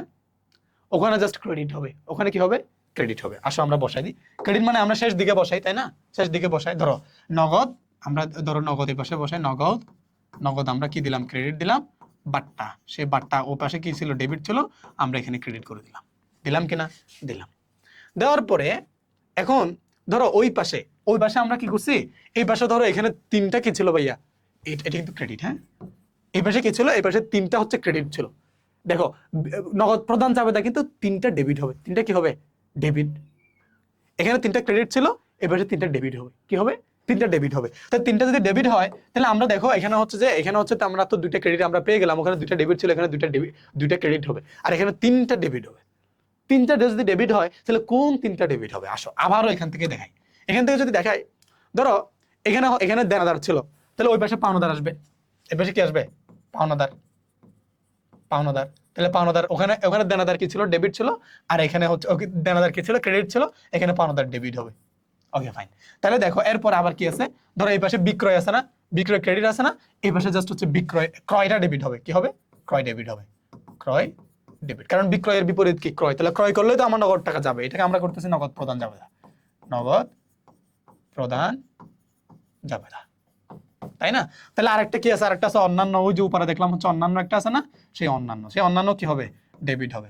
ওপাশে ভাইয়া ডেবিট দুইটা ছিল, এই না না না, এখানে হচ্ছে যে ওপাশে ডেবিট দুটো ছিল, এখানে অন্যান্য কি আছে, এপাশে অন্যান্য কি আছে, এপাশে অন্যান্য ক্রেডিট আছে, হ্যাঁ এটা ঠিকই তো আছে, এখানে ক্রেডিট ছিল আর এখানে হচ্ছে ডেবিট কি ছিল, ডেবিট হচ্ছে দুইটা ছিল, আর এপাশে হচ্ছে ডেবিট থাকবে হচ্ছে তিনটা, ডেবিট থাকবে হচ্ছে যে তোমার তিনটা, ক্রেডিট থাকবে ভাইয়া দুইটা। দেখো এই যে এখন যেটা করছে এটা আমরা ঠিক আছে কিনা দেখো তো, এখানের সাথে ক্রয় ডেবিট, পাওনাদার ডেবিট, অন্যান্য ডেবিট, প্রাপ্ত পাটা আর হচ্ছে নগদ হয়ে গেল। আচ্ছা এখন তোমাদেরকে জাস্ট ওটার সাথে মিলাইলাম, ওটার সাথে কি করছে মিলাইছে, ওখানে দেখবা বিক্রয় আছে ক্রেডিট, এখানে বিক্রয় হচ্ছে ক্রয় হচ্ছে ডেবিট, ওখানে দেনাদার ছিল এখানে পাওনাদার, ওখানে অন্যান্য ক্রেডিট ছিল এখানে অন্যান্য ডেবিট, ওখানে বাট্টা ডেবিট ছিল এখানে ক্রেডিট, ওখানে নগদ ডেবিট ছিল এখানে নগদ ক্রেডিট। আচ্ছা তো এই জিনিসটাকে মনে রাখা, ওই যে তোমাদেরকে ধরো 5% বাট্টায় পাওনা আদায় বলছিলাম, আদায় মানে নগদ পাইছে, এখানে তুমি দেখবা 5% বাট্টায় সেম ভাবে দাও না, 5% বাট্টায়, 5% বাট্টায় কি 5% বাট্টায় মানে হচ্ছে দেনা পরিশোধ, দেনা পরিশোধ। তাহলে পরিশোধ করলে আমার কি হবে, টাকাটা চলে যায় না, পরিশোধ করছে ধরো 5% বাট্টায়, তাহলে 5% যদি পরিশোধ করে তাহলে আমার নগদ, আমার কি হচ্ছে বাট্টা কি হচ্ছে, বাট্টাটা আমি পাইছি না ভাইয়া, বাট্টা পাইছে না, বাট্টা পাইছে কিনা। ধরো আমি যদি কাউকে পরিশোধ করে ধরো সে আমার কাছে ধরো 5,000 পাইতো, নিচে 4,000, 1,000 টাকা আমার বাট্টা দিছে, তাহলে বাট্টাটা আমার কি পাইছে, এটা ক্রেডিট হবে, রাইট। এরপরে দেখো যে সে আমার জন্য কি ছিল, পাওনাদার ছিল না, সে যেহেতু পাওনাদার ছিল তাহলে পাওনাদার কি হবে ডেবিট হবে, পাওনাদার কমে গেছে না, পাওনাদার তো ক্রেডিট নরমালি, কমে গেলে কি হবে ডেবিট হবে, তাহলে পাওনাদার ডেবিট, বাট্টা তাহলে কি হচ্ছে ক্রেডিট হচ্ছে। এরপর আরেকটা ক্রেডিট হয় সেটা কি নগদ, সেটা কি হবে নগদ ক্রেডিট হবে, কারণ কি নগদ টাকা হাত থেকে চলে গেল। দেখো 5% বাট্টায় দেনা পরিশোধ, 5% বাট্টায় যদি দেনা পরিশোধ করি তাহলে আমার প্রথমত সে আমার পাওনাদার ছিল, পাওনাদার আমার কি হচ্ছে ডেবিট হচ্ছে, আমার হচ্ছে পার্সোনাল দেনা পরিশোধ না বলে আমি যদি বলি পাওনাদারকে পরিশোধ, পাওনাদারকে পরিশোধ, তাহলে পাওনাদারকে পরিশোধ করলে পাওনাদার ডেবিট হইলো, বাট্টা ক্রেডিট হইলো, নগদ ক্রেডিট হইলো, তাই না। এই তিনটা ঘরে এখানে চলে আসছে, দেখো এখানে পাওনাদার ডেবিট হয়েছে, তার হচ্ছে বাট্টা ক্রেডিট হয়েছে, নগদান হচ্ছে ক্রেডিট হয়েছে। এবং ওখানে বলছিলাম তোমাকে একটা কথা মনে রাখার জন্য, সেটা হচ্ছে বিক্রয়, ওখানে তুমি কি মনে রাখলা, বিক্রয় মনে রাখলা, আর এখানে মনে রাখবা হচ্ছে ক্রয়, এখানে কি মনে রাখবা, ক্রয় মনে রাখবা, সেজন্য আমরা এখানে ক্রয় ডেবিট দিয়েছি, তাই না। তো আরেকটা কি থাকে অন্যান্য থাকে, ও পাশে আমরা দেখেছি অন্যান্য ওই পাশে আমরা হচ্ছে অন্যান্য ক্রেডিট দিয়েছিলাম, এই পাশে অন্যান্য ডেবিট হবে, বুঝতে পারছো, যেহেতু কে প্রধান। তাহলে তুমি চাইলে হচ্ছে যে ওই একটা মনে রেখে, উপরের হচ্ছে এই একটা মনে রেখে তুমি চাইলে 2 নম্বর যে প্রধান জাবেদা সেটা মনে রাখতে পারো, আবার চাইলে না ওটার মতো করে আলাদাভাবে তুমি যেভাবে মনে রাখার জন্য টেকনিক দিয়েছি সেভাবে মনে রাখতে পারো, না হয় তুমি এইভাবে মনে রাখতে পারো। অর্থাৎ এখানে জাস্ট ঘরটা মুখস্থ রাখলেই হবে। তোমার এই যে এত আলোচনা উল্টাপাল্টা, তোমার যদি মনে হয় যে এত আলোচনা এগুলো জাস্ট ফাও আলোচনা করছি, তাহলে ফাও, এদিকে কান দেওয়ার কোনো দরকার নাই, তুমি জাস্ট মুখস্থ রাখতে পারলেই হবে। এবং সেটা মুখস্থ অনেকেই রাখতে পারে না, সেজন্য এত কথাবার্তা বলছি। তোমাদের যদি একটু বুঝতে অসুবিধা হয় আবারও ভিডিওটা আবারও এদিকে টেনে আরেকটু করে দেখো, দেখবো যে পারবা। তো মনে রাখার জন্য এত কাহিনী করছি, এত কিছু বলছি, আসলে এগুলো কিছুই না, জাস্ট মনে রাখার জন্য বললাম, শেষ। তাহলে আমরা নগদ প্রাপ্তি এবং নগদ প্রদান জাবেদা সম্পর্কেও জেনেছি, এবং সর্বশেষ পার্টে আমরা হচ্ছে সরাসরি এখন এক্সাম্পলে চলে যাব। এখানে হচ্ছে আমরা ম্যাথ করব। ম্যাথ করার আগে তোমরা দেখবা বইয়ের শেষ মুহূর্তে এসে তোমাদের জন্য কিছু পয়েন্ট দিয়েছে, সেই পয়েন্ট হচ্ছে তুমি দেখবা হলো, ধরো এখানে 2টা পয়েন্ট আমি অন্তর্ভুক্ত করেছি, সেটা একটু দেখো। এখানে কি বলছে হচ্ছে ব্যবসায়ের প্রয়োজনে ব্যাংক হতে উত্তোলন করলে, দেখো ব্যবসার প্রয়োজনে যদি ব্যাংক থেকে উত্তোলন হয়, হ্যাঁ, আবার প্রতিষ্ঠান হতে নগদ অর্থ ব্যাংকে চলে যায়, প্রতিষ্ঠান থেকে আবার নগদ অর্থ ব্যাংকে চলে জমা হয়, দুটি লেনদেন কোনোটি নগদ প্রাপ্তি এবং প্রদান জাবেদা লিপিবদ্ধ হবে না। খুবই গুরুত্বপূর্ণ। কেন হবে না? আসো, আমরা নগদ প্রাপ্তি নগদ প্রদান জাবেদার মধ্যে আমরা কি করি, যেগুলো নগদ টাকা প্রদান হয়েছে, যেগুলো নগদ টাকা আসছে সেগুলো অন্তর্ভুক্ত করি। কিন্তু দেখো, ব্যবসার টাকা নগদ ব্যাংকে গিয়ে জমা হয়েছে, ব্যাংকের টাকা ব্যবসায় এসে জমা হয়েছে, তো এগুলো কি কোনো অসুবিধা তো হয় না, শুধু এক জায়গায় টাকা আরেক জায়গায় গেছে, আরেক জায়গায় টাকা আরেক জায়গায় আসছে, তার মানে এখানে তো কোনো মানে হচ্ছে কোনো বিষয় নাই, তাই না? বলে এই লেনদেনগুলো দ্বারা ব্যবসায়ের নগদ যে অর্থ, সেই নগদ অর্থের পরিমাণ এদিক সেদিক হবে না। ব্যাংক সুদ মঞ্জুর করা হলে তার নগদ পায়। হ্যাঁ, ব্যাংক সুদ মঞ্জুর করা হয়েছে মানে সুদ পাইছি। এই যে মঞ্জুর মানে পাওয়া, বলছিলাম না আমি পাবো, আমি কি হব, পাবো। আর চার্জ ধার্য করো বললে, চার্জ ধার্য করা হয়েছে, ধার্য, ধার্য মানে হচ্ছে আমাকে দিতে হবে, কি করতে হবে, দিতে হবে। এটা তো কয়বার বলতেছি, এখনো যদি বুঝতে না পারো তাহলে আর কি বললো তোমাকে, আর কি বলবো বলো। তাহলে ব্যাংক চার্জ ধার্য মানে হচ্ছে সেটা কি প্রদান, প্রদানের মধ্যে আসবে, এটা প্রাপ্তির মধ্যে আসবে, শেষ। তাহলে এই বিষয়টা একটু মনে রাখবা, এখানে বিশেষ বা মনে রাখার জন্য তোমাদেরকে বললাম, এটা খুব গুরুত্বপূর্ণ, এটা মনে রাখবা। এটাকে আবার ঠুটঠাট করে গিয়ে নগদ প্রাপ্তি যাবে না, নগদ প্রদান যাবে না অন্তর্ভুক্ত কইরো না, ঠিক আছে? এখন দেখো, এখানে দু একটা বিষয় অন্তর্ভুক্ত করেছে, সেটাতে কি বললাম, বর্তমান ব্যবসা জগতে নগদ অর্থের আদান প্রদান অত্যন্ত ঝুঁকিপূর্ণ হওয়ায় তাহলে ব্যাংকের মাধ্যমে লেনদেন বেশি কি গুরুত্বপূর্ণ। নগদ অর্থ তো বেশি ঝুঁকিপূর্ণ, তুমি চাইলে ব্যাংকের মাধ্যমে করো। ব্যাংকের মাধ্যমে লেনদেন করতে হলে প্রথমে ব্যাংকে হিসাব খুলতে হয়, যে ব্যক্তি বা প্রতিষ্ঠান ব্যাংকে হিসাব করলে তাকে আমানতকারী বলা হয়।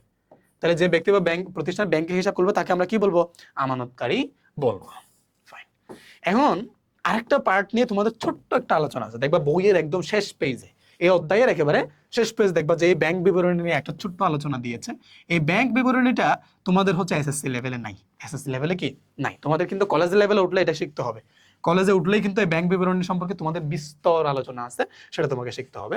এখন এই বিষয়টা নিয়ে তোমাদের হচ্ছে যে খুব একটা মাথা ঘামানোর দরকার আছে বলে আমি মনে করি না, কারণ এখানে হচ্ছে যে একটা, ধরো এই ব্যাংক বিবরণী নিয়ে পুরো একটা চ্যাপ্টারই আছে, পুরো একটা কি আছে, চ্যাপ্টার আছে, যে এই 4 লাইনে তুমি তো কিছু বুঝবে না, তাই না? তো তবু হচ্ছে একটু দেখো যে আমানতকারী ব্যাংক হিসাবে পূর্ণ বিবরণী উল্লেখ করে ব্যাংকের যে কম্পিউটারাইজড বিবরণী তৈরি প্রস্তুত, তাই ব্যাংক বলতেছে আমানতকারী ব্যাংকে হিসাব খোলার পরে ওই ব্যাংক সম্পর্কে আমার জন্য যে একটা বিবরণী থাকবে, অর্থাৎ ব্যাংকের সাথে আমার যে একটা হিসাব থাকবে, সেই বিবরণীকে আমরা ব্যাংক সমন্বয় বিবরণী বলি বা ব্যাংক বিবরণী বলি। টাকা বা চেক জমা, চেকের মাধ্যমে উত্তোলন বা পরিশোধ, ব্যাংক সুদ বা ব্যাংক চার্জ ধার্য যাবতীয় তথ্য কিন্তু এই বিবরণীতে আমরা কি করি, অন্তর্ভুক্ত করি। ব্যাংক সম্পর্কিত যত লেনদেন সব আমরা এই ব্যাংক বিবরণীতে অন্তর্ভুক্ত করি। আমানতকারী চাইবে মাত্র ব্যাংকে বিবরণী সরবরাহ করে। অর্থাৎ ব্যাংক যদি চায় যে না, আমানতকারী ধরো আমি আমার হিসাবটা যদি চাই, তাহলে ব্যাংক আমাকে এই ব্যাংক বিবরণী দিতে কি আছে, কি বাধ্য। এরপর দেখো, যেখানে ব্যাংক বিবরণীর উদ্ধৃত এবং নগদান বইয়ের ব্যাংক কলামের উদ্ধৃত সমান হওয়াই স্বাভাবিক, কিন্তু কতিপয় কারণে এই সমান হয় না, কয়েকটা কারণে কিন্তু এটা কি হবে না, সমান হবে না। এবং সেই সমান না হওয়ার অনেকগুলো কারণ আছে বা অনেকগুলো লেনদেন আছে, এগুলো কিন্তু বিস্তর একটা আলোচনা, বললামই তো এটা নিয়েই হচ্ছে একটা টপিকে একটা বিস্তর শুধু কি আছে, ক্লাস চ্যাপ্টারই আছে। তো এই ছোট্ট ধারণা দিয়ে তুমি আসলে কতটুকুই বা পারবা, তাই না? তাই এমনিতে একটা ছোট ধারণা এখানে দেওয়া আছে, তুমি সেটা হচ্ছে যে মনে রাখতে পারো আর কি। এবং ব্যাংক সমন্বয় বিবরণী আসলে কি কি কারণে ব্যাংক সমন্বয় বিবরণীর গরমিল হয়, দেখো সেই গরমিলের বিষয়গুলো এখানে কয়েকটা টপিকের মাধ্যমে তোমাকে দিয়েছে।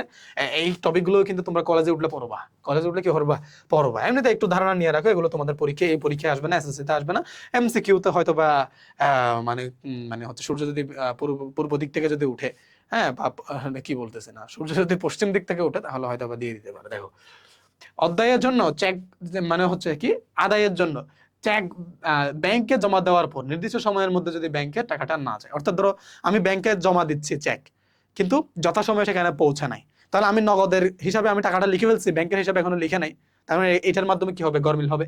দেনা পরিশোধ বাবদ যে চেক প্রদানের পর তার যথাসময়ে ব্যাংকে উপস্থিত, ধরো আমি টাকা অলরেডি আমার হিসাব থেকে আমি টাকাটা দিয়ে দিছি, কিন্তু ব্যাংকে সে টাকাটা এখন পর্যন্ত বাদ দেয় নাই, মানে ব্যাংকে যার মাধ্যমে চেকটা পাঠাইছে সে এখনো সঠিক সময়ে গিয়ে পৌঁছায় নাই, তাহলে ব্যাংক কি করে না, বাদ দেয় না। তো এটার জন্য কি ব্যাংক হিসাব এবং আমার হিসাবের মধ্যে একটা কি থাকবে, গরমিল থাকবে। তাহলে ব্যাংক আমানতকারীর পক্ষ হয়ে কোনো খরচ পরিশোধ বা আয় আদায় করলে এবং তা আমানতকারী সময় মতো না জানলে তখন কি হবে, একটা গরমিল হবে।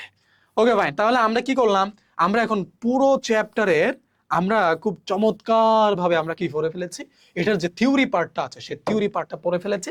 এখন আমরা ম্যাথ দেখবো এবং এখনই দেখবো। দেখো এখানে এখানে তোমার হচ্ছে নগদান বই কি, নগদান বইয়ের বৈশিষ্ট্য কি, নগদান বইয়ের হচ্ছে যে তোমার গুরুত্ব কি, সেই নগদান বইয়ের গুরুত্বের পরে আমরা দেখেছি নগদান বই কত প্রকার। এরপরে আমরা সেই নগদান বইয়ের প্রকার ভেদ অনুযায়ী এক ঘরে নগদান বই থিওরি পড়েছি, সেই থিওরি আমরা ছক করে দেখাইছি। এরপর দুই ঘরে নগদান বইয়ের থিওরি, দুই ঘরে নগদান বই কি, কোথায় কাজে লাগবে না লাগবে এবং সেটার ছক কেমন হবে সেটা তোমাদেরকে দেখাইছে। এরপরে তিন ঘরে নগদান, দুই ঘরে নগদান বইয়ের মধ্যে একটা পার্ট থাকে সেটা হচ্ছে কন্ট্রা, সেই কন্ট্রাটা কি, কন্ট্রাটা কিভাবে লিখতে হবে সেটা তোমাদেরকে দেখাইছি। এরপর হচ্ছে তিন ঘরে নগদান বই কি, তিন ঘরে নগদান বই ছক কেমন হবে সেটা তোমাদেরকে দেখাইছি। এরপর আসো নগদ প্রাপ্তি জাবেদা কি, ছক কেমন হবে সেটা তোমাদেরকে দেখাইছি। নগদ প্রদান জাবেদা কি, সেটা ছক কেমন হবে সেটা তোমাদেরকে দেখাইছি। এরপরে বিশেষ বা মনে রাখার কিছু টপিক তোমাদেরকে দেখাইছি। এরপর ব্যাংক হিসাব আসলে কেন সেটা তোমাদেরকে দেখাইছি। ব্যাংক সমন্বয় যে বিবরণী, সেই বিবরণী নিয়ে ছোট্ট একটা ধারণা তোমাদেরকে দিছি। এখন ভাইয়া আমরা ম্যাথে যাব। কোথায় যাব? ম্যাথে যাব। ধরো এখানে একটা লেনদেন দেওয়া আছে। তাহলে দেখো এটা হচ্ছে যে এটা হচ্ছে তোমাদের বইয়ের হচ্ছে যে একটা উদাহরণ, তোমাদের বইয়ে যে উদাহরণটা আছে সেই উদাহরণই এখানে তুলেছি। এখানে এই যে তুমি দেখতে পাচ্ছ এখানে হচ্ছে সব লেনদেন এখানে অন্তর্ভুক্ত আছে এবং এখানেও কিছু লেনদেন আছে এবং সর্বশেষ বলছে তোমাকে এই যে এক ঘরে নগদান বই প্রস্তুত করার জন্য। এবং এটা করলে তোমাকে আশা করি যে তোমরা হচ্ছে এক ঘরে নগদান বই সম্পর্কিত যত কনফিউশন আছে সব কনফিউশন দূর হয়ে যাবে এবং এই একটা করার মাধ্যমে তোমরা এই এক ঘরে নগদান বই একদম শিখে যাবা। ঠিক আছে, আসো তাহলে আমরা খুব চমৎকার ভাবে এটা আমরা করে ফেলবো এবং এটা করার জন্য আমরা প্রথমে আসার পরে হচ্ছে ধরো এক ঘরে নগদান বইয়ের জন্য যে বক্স, সে বক্স আমরা অঙ্কন করে ফেলবো। দেখো এই যে আমরা করে ফেললাম এবং এখানে খুব দারুণ ভাবে আমরা কি করি, আমরা এখন ধরো নামের ঘর দিব, যেখানে নামের ঘর আমরা দেই না, এটা না আরেকটু ছোট করে দেই। এবং ধরো আমরা নামের ঘর অঙ্কন করে ফেললাম। নামের ঘর দেওয়ার পরে আমরা হচ্ছে নগদান বই করার জন্য তোমাদেরকে বলছিলাম এটা হচ্ছে টিছক, এবং টিছকের মতো আমরা কি অর্ধেক করে ফেলছি। করার পরে ধরো হচ্ছে যে এখন আমরা কি করবো, অর্ধেক করার পরে এটাকে ধরো আমরা কি করি, হ্যাঁ ইয়েস, এটাকে হচ্ছে আমরা ধরো এখন টাকার ঘর দিব। কি দিব? টাকার ঘর দিব। ধরো এখানে আমি টাকার ঘর দিলাম, দেওয়ার পরে এটা টাকার ঘর দেওয়া শেষ, এখানে আমি তারিখের ঘর দিব।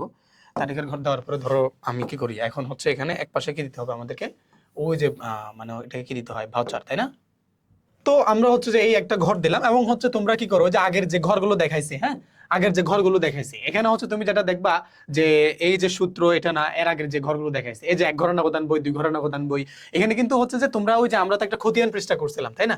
এখানে একটা বক্স দিয়ে কি করছিলাম, খতিয়ান পৃষ্ঠা করছিলাম। এবং তুমি চাইলে হচ্ছে যে এখানে সে খতিয়ান পৃষ্ঠা দিতে পারো, বইয়ে দিছে আমরা দেই, কোনো অসুবিধা নেই। এই যে বইয়ে 52 নম্বর, তুমি চাইলে এখানে হচ্ছে একটা খতিয়ান পৃষ্ঠা একটা ঘর দিতে পারো, ঠিক আছে, যেটা হচ্ছে আমাদের খতিয়ানের মধ্যেও আছে। হ্যাঁ, এরপর তুমি হচ্ছে এভাবে তুমি দিতে পারো যে খতিয়ান পৃষ্ঠা ধরো এখানে আছে, এখানে আমরা দিয়ে দিব, আমরা এখানে দিব হচ্ছে কি, এখানে ধরো আমরা দিলাম হচ্ছে খতিয়ান পৃষ্ঠা। হ্যাঁ, এইভাবে প্রত্যেকটাতে তুমি হচ্ছে দিয়ে দাও, ঠিক আছে, প্রত্যেকটাতে দিয়ে দাও, অসুবিধা নেই।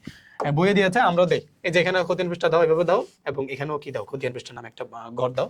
এরপরে এবং সর্বশেষ আমরা যখন এটা করতেছি এবং এটাতেও আমরা কি করব, আমরা হচ্ছে খতিয়ান পৃষ্ঠা নামে এবং একটা হচ্ছে ভাউচার নম্বর নামে হচ্ছে দুইটা ঘর আমরা দিব। কেমন? Okay fine. এখন দেখো এই পাশে হচ্ছে আমরা কি করি, এই পাশে আবারও আমরা একটা তারিখের ঘর দিব। তারিখের ঘর দেওয়ার পরে আমরা এখন হচ্ছে যে এটাকে ধরো তো তারিখের ঘর দেওয়ার পরে আমরা ধরো এই পাশে হচ্ছে আরেকটা হচ্ছে কি দিব, টাকার ঘর দিব। টাকার ঘর দেওয়ার পরে এখানে আমরা আবারও কি করি, আবারও হচ্ছে যে আমরা এই পাশে হলো কি করি, এই পাশে আমরা হচ্ছে যে একটা তোমার কি দেই, তোমার হচ্ছে যে এই পাশে হচ্ছে আমরা কি দিব, একটা হচ্ছে খতিয়ান পৃষ্ঠা আর একটা হচ্ছে ধরো ভাউচার নম্বর। Okay fine. হ্যাঁ, তো দেওয়ার পরে আমরা এখন কি করি, আমরা ধরো এখানে দিব হচ্ছে তারিখ, এখানে দিব হলো যে তারিখ, এই পাশে আমরা কি দেই, প্রাপ্তি দিই, প্রাপ্তি। হ্যাঁ, প্রাপ্তি দিব, ঠিক আছে, এখানে ধরো হচ্ছে প্রাপ্তি দিব, প্রাপ্তি দিলাম। এরপরে এখানে ধরো আমরা দিব হচ্ছে ভাউচার নম্বর, কি দিব, ভাউচার নম্বর। আর এই পাশে দিব হচ্ছে খতিয়ান পৃষ্ঠা, ঠিক আছে, এখানে দিব হচ্ছে নগদ টাকা, কি দিব, নগদ টাকা। এখানে দিব হচ্ছে তারিখ, এখানে দিব হলো বিবরণ, এখানে দিলাম হচ্ছে ধরো ভাউচার নম্বর, একইভাবে ভাউচার নং, এবারে দিলাম হচ্ছে খতিয়ান পৃষ্ঠা, এখানে দিব হলো যে টাকা। এই ঠিক আছে, তো এটা আমরা কি করলাম, এটাকে আমরা করলাম হচ্ছে এক ঘরা নগদান, এই দিলাম এক ঘরা নগদান নগদান বই, এক ঘরা নগদান বই। কেমন গেল? তো যাওয়ার পরে আমরা এই পাশে দেই হচ্ছে ডেবিট, এই পাশে দেই হচ্ছে ক্রেডিট, হয়ে গেল। ডেবিট এবং ক্রেডিট আমরা নিয়ে আসছি, এখন হচ্ছে যে এখানে জাস্ট হচ্ছে আমরা বিষয়গুলোকে উপস্থাপন করব এবং সেটা করার জন্য ধরো আমরা প্রথমে হচ্ছে যে লেনদেনগুলোতে চলে যাব। যাওয়ার পরে ধরো এখানে কি আছে, প্রথমে আছে হচ্ছে প্রারম্ভিক উদ্ধৃত বলছে, উদ্ধৃত মানে সেটাকে আমরা কি বলবো, ব্যালেন্স বিডি, অর্থাৎ ধরো গত বছরের ছিল সেটাকে আমরা পরবর্তী বছরে আনতে চাই, এটাকে আমরা বলি ব্যালেন্স বিডি 2500 টাকা। তো ব্যালেন্স বিডি সবসময় তোমার ডেবিট পাশে হবে, এটাকে আমরা দিব হচ্ছে ব্যালেন্স, ধরো হচ্ছে ব্যালেন্স বিডি 2500 টাকা, রাইট, 2500 টাকা আমরা লিখে ফেললাম, ঠিক আছে। এটা তারিখ যেন কত, তারিখ হচ্ছে আমার জুন মাসের 1 তারিখ, ধরো এখানে আমরা দিলাম হচ্ছে জুন 1 তারিখ, ঠিক আছে, দিয়ে দিলাম। এরপরে আবারও আসি ধরো 2 তারিখ, এখন 2 কি বলছে, অতিরিক্ত মূলধন আনয়ন অতিরিক্ত মূলধন আনলে কি হয়েছে ভাইয়া, নগদ টাকা বাড়ছে কিনা, নগদ টাকা বাড়ছে। আমার হাতে আসছে না, আসছে তো আসছে, যেগুলো আমার নগদ টাকা আসবে বা হাতে পাবো নগদান ডেবিট, সেগুলো কিন্তু আমার তোমার ডেবিটে বসাইতে হবে। এটা কত, 10,000 টাকা, জুন মাসের 2 তারিখ। আবার এটা দাও, এটা হচ্ছে 2 তারিখ, এটাকে তুমি দিবা হচ্ছে যে মূলধন, মূলধন লিখো, মূলধন, মূলধন, এটাও কত টাকা, 10,000 টাকা, 10,000 টাকা না, এটাও তোমার হচ্ছে ডেবিটে আসবে। আর ডেবিটে কিনা, হ্যাঁ 10,000 টাকা। এরপরে দেখো তারিখের দিকে তাকাচ্ছে না, আমি হচ্ছে টাকার অঙ্কগুলো দেখতেছি। ধরো নগদে পণ্য ক্রয়, তাহলে ক্রয় করলে নগদ টাকা চলে গেছে 7,000 টাকা, 7,000 টাকা যেহেতু চলে গেছে হাত থেকে, সেজন্য এই ভাষা লিখতে হবে 7,000 টাকা। এই ভাষা তুমি লিখো ক্রয়, ভাষা কি লিখবা, ক্রয়। এরপর আসো, এরপর দেখো জামালের নিকট নগদে বিক্রয়, নগদে বিক্রয় নগদ টাকা বাড়ছে 8,000 টাকা, তাহলে বাড়লে তোমার সেটা আবার এদিকে আসবে 8,000 টাকা। এখানে তুমি কি দিবা, বিক্রয়, কি দিবা, বিক্রয়, ফাইন, আসলো। এরপর আবার আসো, বিক্রয় গেল। এরপর এখানে দেখো আলমের কাছ থেকে ঋণ গ্রহণ, তাহলে ঋণ গ্রহণ করছে, তো ঋণ করলে নগদ টাকা বাড়ছে, এটা কত, 15,000 টাকা, সে 15,000 টাকা এই পাশে আসলো, আনো 15,000 টাকা আনলাম। এখানে কি বললাম, এখানে বললাম হচ্ছে ঋণ গ্রহণ, কেমন, ওকে ফাইন গেল। এরপরে আমরা যদি আবার একটু দেখি, এখানে হচ্ছে ভাড়া অগ্রিম পরিশোধ করছে, ভাড়া অগ্রিম পরিশোধের নগদ টাকা হাত থেকে চলে যাবে 4,000 টাকা, সেই 4,000 টাকা এখানে দিয়ে দিব, 4,000 টাকা ভাড়া পরিশোধ, ভাড়া পরিশোধ, ঠিক আছে, ঠিক না, খুব সুন্দর না, সুন্দর, সহজ না, সহজ। দেখো এরপরে হচ্ছে এন্ট্রিগুলোতে আমরা একটু যাই। এই পাশে আমরা দেখবো যে আসলে দেনাদার হতে প্রাপ্তি, দেনাদার থেকে পাইছে মানে নগদ টাকা বাড়ছে 6,000 টাকা, সেই 6,000 টাকা এখানে লিখে দাও, দেনাদার থেকে, দেনাদার থেকে প্রাপ্তি, তাই না, প্রাপ্তি আমরা লিখে দিলাম, ঠিক আছে, ওকে ফাইন। এরপরে সেটা গেল। এখন আমরা হচ্ছে যে এই পাশে দেখবো যে মালিক কর্তৃক উত্তোলন করছে, মালিক কর্তৃক উত্তোলন করছে, উত্তোলন করলে কি হয়েছে, ব্যাংক ব্যবসা থেকে হচ্ছে নগদ টাকা চলে গেছে, নগদ টাকা কি হয়েছে, চলে গেছে 1,000 টাকা, সেজন্য আমরা কি দিব, 1,000 টাকা এই পাশে লিখবো, এখানে দিব হচ্ছে নগদ উত্তোলন, নগদ উত্তোলন, ঠিক আছে, উত্তোলন শেষ। এরপরে আসো, এই যে যন্ত্রপাতি ক্রয় করছে 9,000, তাহলে ক্রয় করলে কি হবে ভাইয়া, হাত থেকে নগদ টাকা চলে গেছে, তো নগদ টাকা চলে গেলে আমরা লিখবো কোথায়, এইখানে কি লিখবো, যন্ত্রপাতি ক্রয়, কি লিখবো, যন্ত্রপাতি ক্রয়। তো যন্ত্রপাতি ক্রয় করলে হাত থেকে চলে গেছে, লিখে দিলাম, শেষ। এরপরে আমরা সর্বশেষ পার্ট একটু দেখি। এখানে আমরা দেখবো হচ্ছে মামুনকে বেতন দিছে, মামুনকে বেতন দিলেও কি আমার হাত থেকে চলে গেছে 3,000, সেই 3,000 আমরা এখানে দিয়ে দিব, বেতন এখানে দিয়ে দিলাম কত, 3,000, ঠিক আছে। তো এখন কাজ আমার আরো সোজা, এখনকার কাজ সোজা কিরকম, ধরো আমরা কি করি, আমরা হচ্ছে টিচকে কি করি, টিচকের মধ্যে এখন আমাদের তো কাজ শেষে যে বেতন দিয়ে দিলাম, বেতন আর কোনো এন্ট্রি নাই, এখন আমরা টিচকের মতো কি করব, টিচকের মতো এন্ট্রি টেনে দেবো। ধরো এই পাশে আমরা একটা দাগ টেনে দিলাম, এই পাশে একটা দাগ টেনে দিলাম। এখন আমরা দেখবো কোন ঘরে টাকা বেশি, কোন ঘরে টাকা বেশি। দেখো এখানে আছে হচ্ছে 7, 4, 1, 9, 3, আর এখানে দেখো 2, 10, 8, এখানে টাকার অ্যামাউন্ট বেশি, নিশ্চয়ই এখানে কি হবে, বেশি হবে, তাই না। এবং তোমরা কি করবা, এই কনফিউশন না রেখে সুন্দর করে যোগ করে দেখবে এখানে বেশি নাকি এখানে বেশি, যেখানে বেশি হবে ঠিক সেটাই তোমরা কি করবা, লিখবা। এখন দেখো আমরা যদি একটু ক্যালকুলেটর দেখি, তোমরাও ক্যালকুলেটর ওপেন করো, ক্যালকুলেটর ওপেন করে একটু দেখো যে এখানে আসলে এই যে দেখো 25,000, হ্যাঁ আমরা একটু লিখি, ওই যে 2,500, 25,000 না, 2,500 যোগ 10,000 যোগ আমরা দিব হচ্ছে 8,000, সে 8,000 লিখলাম, যোগ এরপরে দাও হচ্ছে 15,000, এই 15,000 তুমি দাও, দেওয়ার পরে যোগ, এরপরে তুমি 6,000 দাও, 6,000 দিলা, আবার যোগ করো, কত আসছে, 41,500 আসছে, সে 41,500 এখানে দাও, 41,500 দাও, দিয়ে হচ্ছে জের টেনে দাও, এখানে তুমি দাও 41,500 দাও, দিয়ে হচ্ছে জের টেনে দাও, দেওয়ার পরে এখন তুমি কি করবা, এখন তুমি হচ্ছে 41,500 থেকে এগুলো বাদ দেবা। আসো তুমি হচ্ছে যে এখানে আসো, আসার পরে আমরা এই 41,500 এর পাশে রাখলাম, রাখার পর আস্তে আস্তে এই পাশে বাদ দিই, ধরো 7,000 বাদ দিব, প্রথমে 7,000 টাকা বাদ দিলাম, 7,000 টাকা বাদ দেওয়ার পরে আবারও বাদ দাও, বাদ দেওয়ার পর আবার 4,000 টাকা বাদ দাও, 4,000 টাকা বাদ দিলাম, বাদ দেওয়ার পরে 1,000, 1,000 আর 9,000 কত হয়েছে, 10,000, 10,000 আর 3,000, 13,000, 13,000 একসাথে বাদ দিয়ে দিই, 13,000 বাদ দাও, বাদ দেওয়ার পর কত আসছে, 17,500 আসছে, এই 17,500 তুমি এখানে লিখবা, এই যে 17,500, এবং এটাকে আমরা কি বলি, এখানে আমরা বলি ব্যালেন্স সিডি, কি বলবো, ব্যালেন্স সিডি বলবো। এবং এটা এটা এটা কোন তারিখ, এটা তো জুনের মাসের 1 তারিখ না, এটাকে আমরা দিব জুন মাসের 31 তারিখ, রাইট। এবং সেই জুনের যে ব্যালেন্স সিডি যেটা পাইছি, এই ব্যালেন্স সিডির এই যে তোমার 17,500, এটাকে আমরা পরের এই পাশে কি করব, নিচে বসাবো।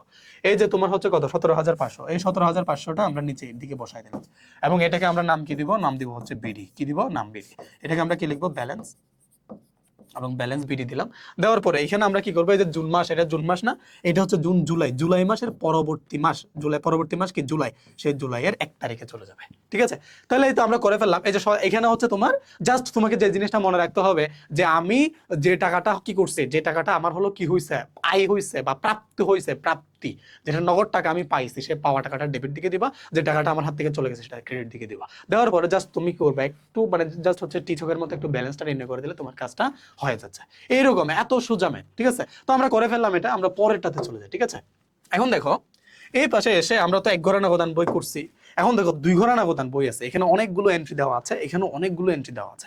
তোমাদেরকে বলছে যে পরীক্ষার হলে এত বড় অঙ্ক আসবে না, এত বড় অঙ্ক আসবে না, আসবে হচ্ছে খুব ছোট। তো আমরা হচ্ছে যে দেখতে পাচ্ছি যে এখানে আসলে যে ম্যাথ আছে এটা তোমাদের বইয়ের এক্সাম্পল, এবং বইয়ে তোমাদের আসলে যে উদাহরণ দেওয়া সেই উদাহরণ এখানে তুলেছে, এখান থেকে তোমাদেরকে দেখাই দিব 2 ঘরে নগদান বই কিভাবে করতে হবে। এবং 2 ঘরে নগদান বই খুবই সোজা। 2 ঘরে নগদান বই কি করবা, খুবই সোজা। এখানে হচ্ছে তোমাদেরকে যে জিনিসটা মাথায় রাখতে হবে, এটাই হচ্ছে বেশিরভাগ সময় তোমার পরীক্ষায় আসতে পারে, এবং 1 ঘরে নগদান বই খুব কম আসে, তবু আমরা দেখি যে 2 ঘরে নগদান বই এটা একটু করে তোমাদেরকে দেখাই দিই, ঠিক আছে? Okay fine. এখন তোমরা আসো যে আসলে তোমাদেরকে আবারও আমি কি করি, আবারও তোমাদেরকে 2 ঘরে নগদান বইটা করে দেখাই। আসো, এই যে প্রথমে একটা বক্স করে ফেললাম, রাইট? করার পরে এখন আমরা নামের ঘর দিব, উপরে হচ্ছে নামের ঘর দিলাম এই পাশে। দেওয়ার পরে আমরা এখন এসে এটাকে 2 ভাগে ভাগ করে ফেলবো। কি করব, 2 ভাগে ভাগ করব। করার পরে আমরা এখানে 2টা টাকার অ্যামাউন্ট দিব, একটা হচ্ছে যে নগদ আর একটা হচ্ছে যে ব্যাংক, রাইট? আবারও 2টা কি করলাম, 2টা আমি ওকে, এটা হচ্ছে তোমার হচ্ছে নগদ টাকা ধরো, এরপরে এই পাশে হচ্ছে ব্যাংকের টাকা, এই 2টা টাকা আমি অন্তর্ভুক্ত করলাম। করার পরে ছোট ছোট এখানে 2টা ঘর দিতে হবে, তাই না? একটা হচ্ছে খতিয়ান, আরটা কি, আরটা হচ্ছে ভাউচার, তাই না? এগুলো তো ছোট ছোট করে দিলেই হয়ে যাবে। এরপর দেখো এখানে হচ্ছে আমরা কি করব, এখানে আমরা হচ্ছে তারিখের ঘর দিব। কিসের ঘর দিব, তারিখের ঘর দিব। দেওয়ার পরে এই পাশে এসে ধরো হচ্ছে আমরা আবারও এখানে ধরো একটা তারিখের ঘর দিলাম, তারিখ, এখানে তারিখ লিখবো। লেখার পরে ধরো এই পাশে হচ্ছে আমরা এখন টাকার অ্যামাউন্ট দিব, ধরো এই পাশে হচ্ছে তোমার নগদ টাকা আর এই পাশে হচ্ছে ধরো ব্যাংক টাকা। দেওয়ার পরে ধরো এখানে আমরা ছোট ছোট চাইলে ভাউচার নম্বর দিতে পারি, খতিয়ান পৃষ্ঠা চাইলে দিতে পারো, তো দিলাম, 2টা আমি দিয়ে দিলাম। দেওয়ার পরে এখন আমি কি করি, এখান ধরো আমি নাম দিয়ে দিব, এটা হচ্ছে 2 ঘরা নগদান বই।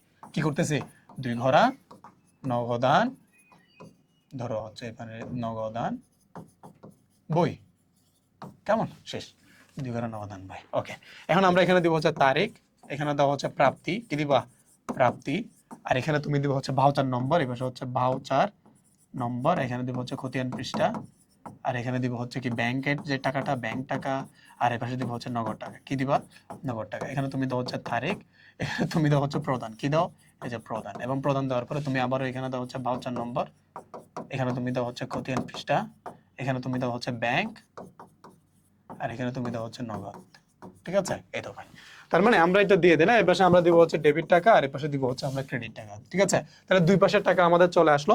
এখন এখন আমরা কি করবো, সরাসরি এন্ট্রিগুলোকে বসাবো। দেখি, আসো আসো, খুবই সোজা। হ্যাঁ, এই দেখো প্রথমে হচ্ছে 1 নভেম্বর, নভেম্বরে কি হয়েছে দেখো, নভেম্বর 1 উদ্ধৃত দিচ্ছে, যেমন উদ্ধৃত হচ্ছে তোমার এখানে নগদ উদ্ধৃত, এটা ব্যাংক জমা ডেবিট উদ্ধৃত বলছে, ক্রেডিট বলে নাই, কিন্তু ক্রেডিট বললে কিন্তু ক্রেডিট দিকে আসতো, কিন্তু ক্রেডিট বলে না, বলছে ডেবিট, তার ডেবিট এখানে 5000 আর এখানে 3000, খুব সোজা। আসো, এখানে হচ্ছে 5000, এই কিসে 5000, নগদ, নগদ 5000, ব্যাংক হচ্ছে কত, নগদ 5000, ব্যাংক হচ্ছে 3000, তাহলে নগদের ঘরে আমরা 5000 দিয়ে দিলাম, ব্যাংকের ঘরে আমরা 3000 দিয়ে দিলাম, ঠিক আছে? এদিক সেদিক করা যাবে না, এটাকে আমরা কি বলবো, এটাকে আমরা বলবো হচ্ছে ব্যালেন্স বিডি বলবো, ঠিক আছে? এটা কত, এটা হচ্ছে 1 তারিখ, কত মাসের 1 তারিখ, এটা ছিল হচ্ছে নভেম্বর মাসের 1 তারিখ, এই যে নভেম্বর মাসের 1 তারিখ দিয়ে দিলাম, ব্যালেন্স বিডি কাজ হয়ে গেল।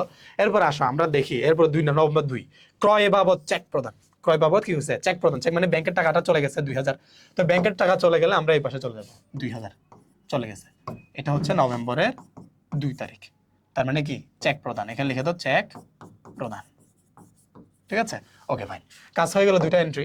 এরপরে 4 নম্বরে চলে যাব। 4 নম্বরে কি বলছে, দেনাদার হতে চেক প্রাপ্তি, দেনাদার হতে চেক পাইছে, চেক পাইছে মানে কি ব্যাংকটা ডেবিট হয়েছে, ব্যাংকের টাকাটা যোগ হবে না, ব্যাংকের টাকা যোগ হবে, 6000 টাকা ব্যাংকের টাকা যোগ হবে, এই যে ব্যাংকের টাকা যোগ করে দিলাম 6000, ঠিক আছে? তার মানে এখানে কি দেনাদার হতে, এখানে তুমি দাও চেক প্রাপ্তি, লাও শুধু চেক প্রাপ্তি, ঠিক আছে? লিখে দিলাম একটা তারিখ, যে তারিখটা সেই তারিখটা লিখে দাও, শেষ।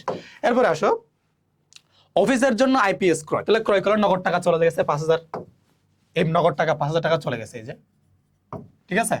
নগদ টাকা 5000 টাকা চলে গেছে, এই জন্য ক্রেডিট দিকে লিখবো, এটা দিয়ে দিল ধরো আইপিএস ক্রয়, অথবা তুমি আইপিএস লিখে দাও, কোনো অসুবিধা নেই। পুরাতন আসবাবপত্র বিক্রয়, আসবাবপত্র বিক্রয় করার জন্য নগদ টাকা বাড়ছে 9000, তো আমি নগদ টাকা বাড়া দিলাম 9000, তাহলে কি দিব, আসবাবপত্র বিক্রয়, এখানে ধরো তুমি পুরোটা লিখো, আমি শুধু বিক্রয় লিখলাম, ঠিক আছে? এরপরে আসো, এখানে আসো, এখানে এসে তুমি দেখবা হচ্ছে 12 রাজীবের নিকট হতে বিক্রয় বাবদ চেক প্রাপ্তি, রাজীবের নিকট থেকে বিক্রয় বাবদ চেক পাইছে, চেক পাইছে মানে কি 7000 টাকা ব্যাংক টাকা বাড়ছে, 7000 টাকা ব্যাংক টাকা বাড়ছে, নিয়ে দাও চেক প্রাপ্তি, আবারও চেক প্রাপ্তি, রাইট? Okay fine. এরপর আসো এখানে আবার যদি আসি যে ব্যক্তিগত প্রয়োজনে ব্যাংক থেকে উত্তোলন, তাহলে ব্যক্তিগত প্রয়োজনে যদি আমি ব্যাংক থেকে উত্তোলন করি, যে ব্যাংকের যে টাকা আছে সেই টাকাটা আমার হাত থেকে চলে যাবে, তাহলে ব্যক্তিগত প্রয়োজনে ব্যাংক থেকে উত্তোলন করলে আমার হাত থেকে ব্যাংকের টাকাটা চলে যাবে 2000, সেই 2000 টাকা হচ্ছে ব্যাংক থেকে আমরা দিয়ে দিব 2000 কত উত্তোলন লিখে দাও, উত্তোলন হয়ে গেল, শেষ। এরপরে আসো এই পাশে আমরা কি দিব, এই পাশে ধরো নভেম্বর 20 এর মধ্যে কি বলছে, ব্যাংক হতে উত্তোলন। আবার তাহলে এখানে বলছে হচ্ছে ব্যাংক থেকে উত্তোলন ব্যক্তিগত প্রয়োজনে, আবার এখানে বলছে শুধু ব্যাংক থেকে উত্তোলন, শুধু ব্যাংক থেকে উত্তোলন, ব্যাংক হতে উত্তোলন। তাহলে ব্যাংক খাতে যদি উত্তোলন হয়, আসো ব্যক্তিগত, এটা তোমাকে দেখতে হবে যে এখানে কোনটা কন্ট্রা আর কোনটা কন্ট্রা না, বুঝতে পারছো? Okay fine. দেখো একটা হচ্ছে তোমার ব্যক্তিগত প্রয়োজনে ব্যাংক থেকে উত্তোলন, এখানে বলে দিছে ব্যক্তিগত প্রয়োজনে ব্যাংক থেকে উত্তোলন, কিন্তু এটা ব্যক্তিগত প্রয়োজনে ব্যাংক থেকে উত্তোলন। আবার এখানে বলতেছে দেখো এটা ব্যক্তিগত প্রয়োজনে না, এটা ব্যাংক হতে উত্তোলন করছে, ব্যাংক থেকে উত্তোলন করছে কিসের জন্য, ব্যবসার জন্য। তো ব্যবসার জন্য হলে কি হবে, প্রথমত একবার নগদের ঘরে যোগ হবে, আবার ব্যাংক থেকে বাদ যাবে কত টাকা, 5000 টাকা। আসো তাহলে কি হচ্ছে, একবার আমার নগদের ঘরে যোগ হচ্ছে 5000, তাহলে এটাকে আমি কি বলবো, এটাকে আমি বলবো হচ্ছে যে ধরো ব্যবসার জন্য উত্তোলন। তাহলে উত্তোলন যদি হয়, এখানে তুমি পুরোটা লিখো, আমি অর্ধেক লিখলাম, লেখার পর এখানে কন্ট্রা, এটা যেহেতু কন্ট্রা ক দিয়ে দিলাম। তাহলে কি হচ্ছে, একবার নগদের ঘরে চলে যাচ্ছে, আবার ব্যাংক থেকে যেহেতু উত্তোলন করছে, আবার এখানে ব্যাংকের টাকাটা চলে যাবে কত, 5000। এখানে আমরা দিয়ে দিলাম কন্ট্রা, এখানে ধরো আবার উত্তোলন দিয়ে দিলাম, ঠিক আছে, হয়ে গেল, হয়ে গেল। এখন আমরা হচ্ছে 20 নম্বরেরটা করলাম। এখন দেখো হচ্ছে 23 কি বলছে, মেহজাবিনের নিকট হতে নগদ প্রাপ্তি। নগদ প্রাপ্তি হলো যে নগদ টাকা হচ্ছে বাড়লে আমরা নগদের ঘরে লিখে দিলাম 3000, ঠিক আছে, তো নগদ টাকা বাড়লো। এরপরে হচ্ছে আমরা দেখি যে আনোয়ারকে নগদে পরিশোধ করছে, নগদে পরিশোধ করলে নগদ টাকা হাত থেকে চলে গেল 3000 টাকা। তো এই পাশে এসে নগদ টাকা 3000 টাকা বাদ দিয়ে দিব, এখানে ধরো নগদ এই পাশে 3000 টাকা এই পাশে বাদ দিয়ে দিলাম, তাই না? ওকে, গেল। তো এখন এটা কি হলো, এটা হচ্ছে তোমার হচ্ছে পরিশোধ, এটা কি করছে, নগদ টাকা ধরো পরিশোধ করছে, এখানে পরিশোধ শব্দটা আমরা লিখে দিই। হ্যাঁ, তুমি চাইলে নগদ টাকা পরিশোধ পুরোটা লিখতে পারো যদি তোমার খাতার মধ্যে জায়গা থাকে, আর যদি খাতার মধ্যে জায়গা না থাকে তাহলে তুমি শুধু পরিশোধ এই শব্দটা তুমি লিখে দিতে পারো, কোনো অসুবিধা নাই। আচ্ছা, কিন্তু এখানে তারিখগুলো তোমরা লিখবা, আমি তারিখের যে বক্সটা ফাঁকা রাখলাম তোমরা তারিখগুলো লিখে দিবা। তাহলে কি হয়ে গেল, আমরা হচ্ছে 3000 টাকা বাদ দিয়ে দিলাম। এখন দেখো 3000 টাকা বাদ দিচ্ছে, এরপর দেখো ব্যাংক সুদ মঞ্জুর করছে, দেখছো এই যে মঞ্জুর এবং চার্জ ধার্য দুইটা কিন্তু আছে এখানে। একটা তো মঞ্জুর হলে ব্যাংকের সাথে যোগ হবে 300 টাকা, ব্যাংকের সাথে আমার যোগ হয়েছে 300 টাকা, সে 300 টাকা এখানে লিখলাম। এখানে হচ্ছে সুদ মঞ্জুর, তুমি লিখতে পারো সুদ মঞ্জুর, ঠিক আছে, মঞ্জুর, ওকে ফাইন, সুদ মঞ্জুর লিখলাম। এবার সুদ ধার্য বলছে না, এখানে তোমাকে বলছে ব্যাংক সুদ ধার্য করছে 2000 টাকা, তার মানে ব্যাংক থেকে টাকাটা চলে গেল 200 টাকা, এই 200 টাকা ব্যাংক থেকে টাকাটা কি হয়ে গেল, চলে গেল, সুদ ধার্য, ওকে ফাইন, লিখে ফেললাম। এরপরে এসে আমাকে এখানে বলতেছে এই এত কোনো এন্ট্রি নাই, সব এন্ট্রি আমার চলে আসছে। এখন আমাকে বলতেছে যে লেনদেন সমূহ 2 ঘরে নগদান বই প্রস্তুত করো। তো এটাও আমরা কি করে ফেলবো, আমরা হচ্ছে একেবারে টিছকে যেভাবে আমরা হচ্ছে যে তোমার জের নির্ণয় করি, ঠিক সেম ভাবে আমরা হচ্ছে জের নির্ণয় করবো। ধরো এই পাশেও আমরা জেরের ঘর টানলাম, এই পাশেও আমরা জেরের ঘর টানলাম, টানার পরে এখন আমরা হচ্ছে আমরা আসবো, এখন দেখবো যে আসলে কোন ঘরে টাকা বেশি, কোন ঘরে টাকাটা বেশি। টাকাটা বেশি ধরো এখানে 2 2 5 2 আছে, আর এই পাশে দেখো 3 6 7 3 আছে, তার মানে কি এখানে আমরা বেশি দেখতে পাচ্ছি। তো বেশি যদি হয় তাহলে আমরা ক্যালকুলেটরে দেখি প্রথমে হচ্ছে যে ঘরে টাকাটা বেশি সেই ঘরে টাকাটা আমরা যোগ করব। করার পরে আমরা প্রথমে হচ্ছে এগুলো কেটে দিলাম, উপরে দাও 3000 যোগ 6000 যোগ, এরপর আছে 7000 যোগ করলাম 16000, এখানে আছে 3, তার মানে 16300। আর এখানে করলে কি সেই 16300 পাওয়া যাবে? পাওয়া যাবে না, তার মানে এখানে বেশি। তার মানে আমরা কি করে দিব, এই 16300টাকে এই পাশে লিখবো, লিখে আমরা কি করে দেই, জের টেনে দেই। আবারও 16300 এই পাশেও লিখতে হবে, এখানে 16300 আমরা লিখলাম, লিখে এই পাশে আমরা জের টেনে দিলাম, একটাই তো করছে, তার মানে একটা যদি করি। এখন আমরা কি করি, এই যে 16300 যেটা আছে সেই 16300কে আমরা কি করে দেই, এই পাশ থেকে বাদ করে দেই। ধর 16300 পাইছে, হ্যাঁ 16300, এখান থেকে আমরা বাদ করব কত, প্রথমে 2000, 2 2 4000, হ্যাঁ 2 2 4000, 4000 আর 5000 হয় 9000, ঠিক না? এটা তো সহজ, 2 2 4, 4 আর 5 9, 9200 বাদ দিয়ে দিব, এই যে 9200 বাদ দিয়ে দিলাম, কত আসলো 7100। সেই 7100 আমরা এখানে লিখবো, 7100 আমরা এখানে লিখলাম। তো এটাকে আমরা কি বলবো, এটাকে আমরা বলবো হচ্ছে সিডি, এটাকে আমরা দিব হচ্ছে ব্যালেন্স সিডি। এবং এটা কি, এটা হচ্ছে তোমার নভেম্বর না, নভেম্বরের 31 তারিখ হবে আর কি, তাই না, 31 তারিখ। এই যে 7100, এটা আবার এই পাশে নিচে নামাই দেবো 7100, এটাকে আমরা কি নাম দিব, এটাকে আমরা নাম দিব হচ্ছে বিডি, এটাকে কি দিব, ব্যালেন্স, কি বলবো, ব্যালেন্স বিডি। তো এটাকে দিব হচ্ছে তোমার নভেম্বর, এটা হচ্ছে ডিসেম্বরের 1 তারিখ, তাই না? এখন তো একটা করছে, বাকি একটা করতে হবে না, বাকিটাও করি। বাকিটাও দেখতে পাচ্ছি যে এখান থেকে ওইখানে টাকার অঙ্কটা বেশি, এবং এটা যেহেতু টাকার অঙ্কটা বেশি, আসো আমরা সেটা লিখে ফেলি। লিখবা কিভাবে, ধরো এই পাশে আসো, আসার পরে তুমি দাও 5000, প্রথমে লিখে কত 5000 লিখলা, প্লাস এরপর না দাও 9000 দিলা, ঠিক আছে, যোগ, এরপরে তুমি দিছো হচ্ছে কত 5000, আবারও 5000 যোগ, এরপর তুমি দিছো হচ্ছে 3000, আবার 3000 যোগ আসলো। একটা হচ্ছে তোমার হচ্ছে 5000, হ্যাঁ 9000, 5000 9000, এরপরে হচ্ছে যে 5000 আবার 3000। ওকে ফাইন, এখানে আসছে কত? 22000 টাকা। সেই 22000 হচ্ছে আমরা এখানে লিখে ফেলি। কত লিখবো? এই যে ধরো 22000 টাকা লিখলাম, লিখে আমরা এখানে জেড টেনে দিলাম। দেওয়ার পরে এই 22000 টাকা আবারও এখানে জেড টেনে দিব 22000, ঠিক আছে, আবারও জেড টেনে দিব। দেওয়ার পরে সেই 22000 টাকা আবার বাদ দিতে হবে না? আমরা আসি একটু বাদ দিই, হ্যাঁ আসো একটু বাদ দিই। এই যে 22000 টাকা পাইছে না, এখান থেকে আমরা প্রথমে 5000 টাকা বাদ দিব। বাদ দিলাম হচ্ছে 5000, বাদ দিলাম। এরপর ধরো 3000 টাকা বাদ দিয়ে দিই, 3000 টাকা বাদ দিলাম। কত আসলো? 14000 টাকা। এই 14000 টাকা আমরা এখানে লিখলাম, এই 14000 আবার নিচে আনলাম, তাই না? একই দিকেই তো হলো। তাহলে এই যে এখন আমরা দেখতে পাচ্ছি আমরা ব্যালেন্স বিডি ব্যালেন্স সিটি আমরা একইভাবে দুই ঘরের নগদান বইয়ের জন্য করে ফেললাম। তাহলে এই যে তোমরা দেখতে পাচ্ছ, একটা হচ্ছে তোমার বিশাল বড় ম্যাথ, অর্থাৎ তোমার এখানে কন্ট্রা দেওয়া আছে, অনেকগুলো এন্ট্রি দেওয়া আছে। এরকম এন্ট্রি পরীক্ষা দেওয়া থাকবে না, আমরা জাস্ট শেখার জন্য এত বড় ম্যাথটা আমরা প্র্যাকটিস করলাম। পারবো দুই ঘরের নগদান বই? পারবো। আচ্ছা, তাহলে আমরা এরপরে হচ্ছে আমরা এরপরের যে ম্যাথটা আছে তিন ঘরের নগদান বই, সেদিকে আমরা চলে যাব। কেমন?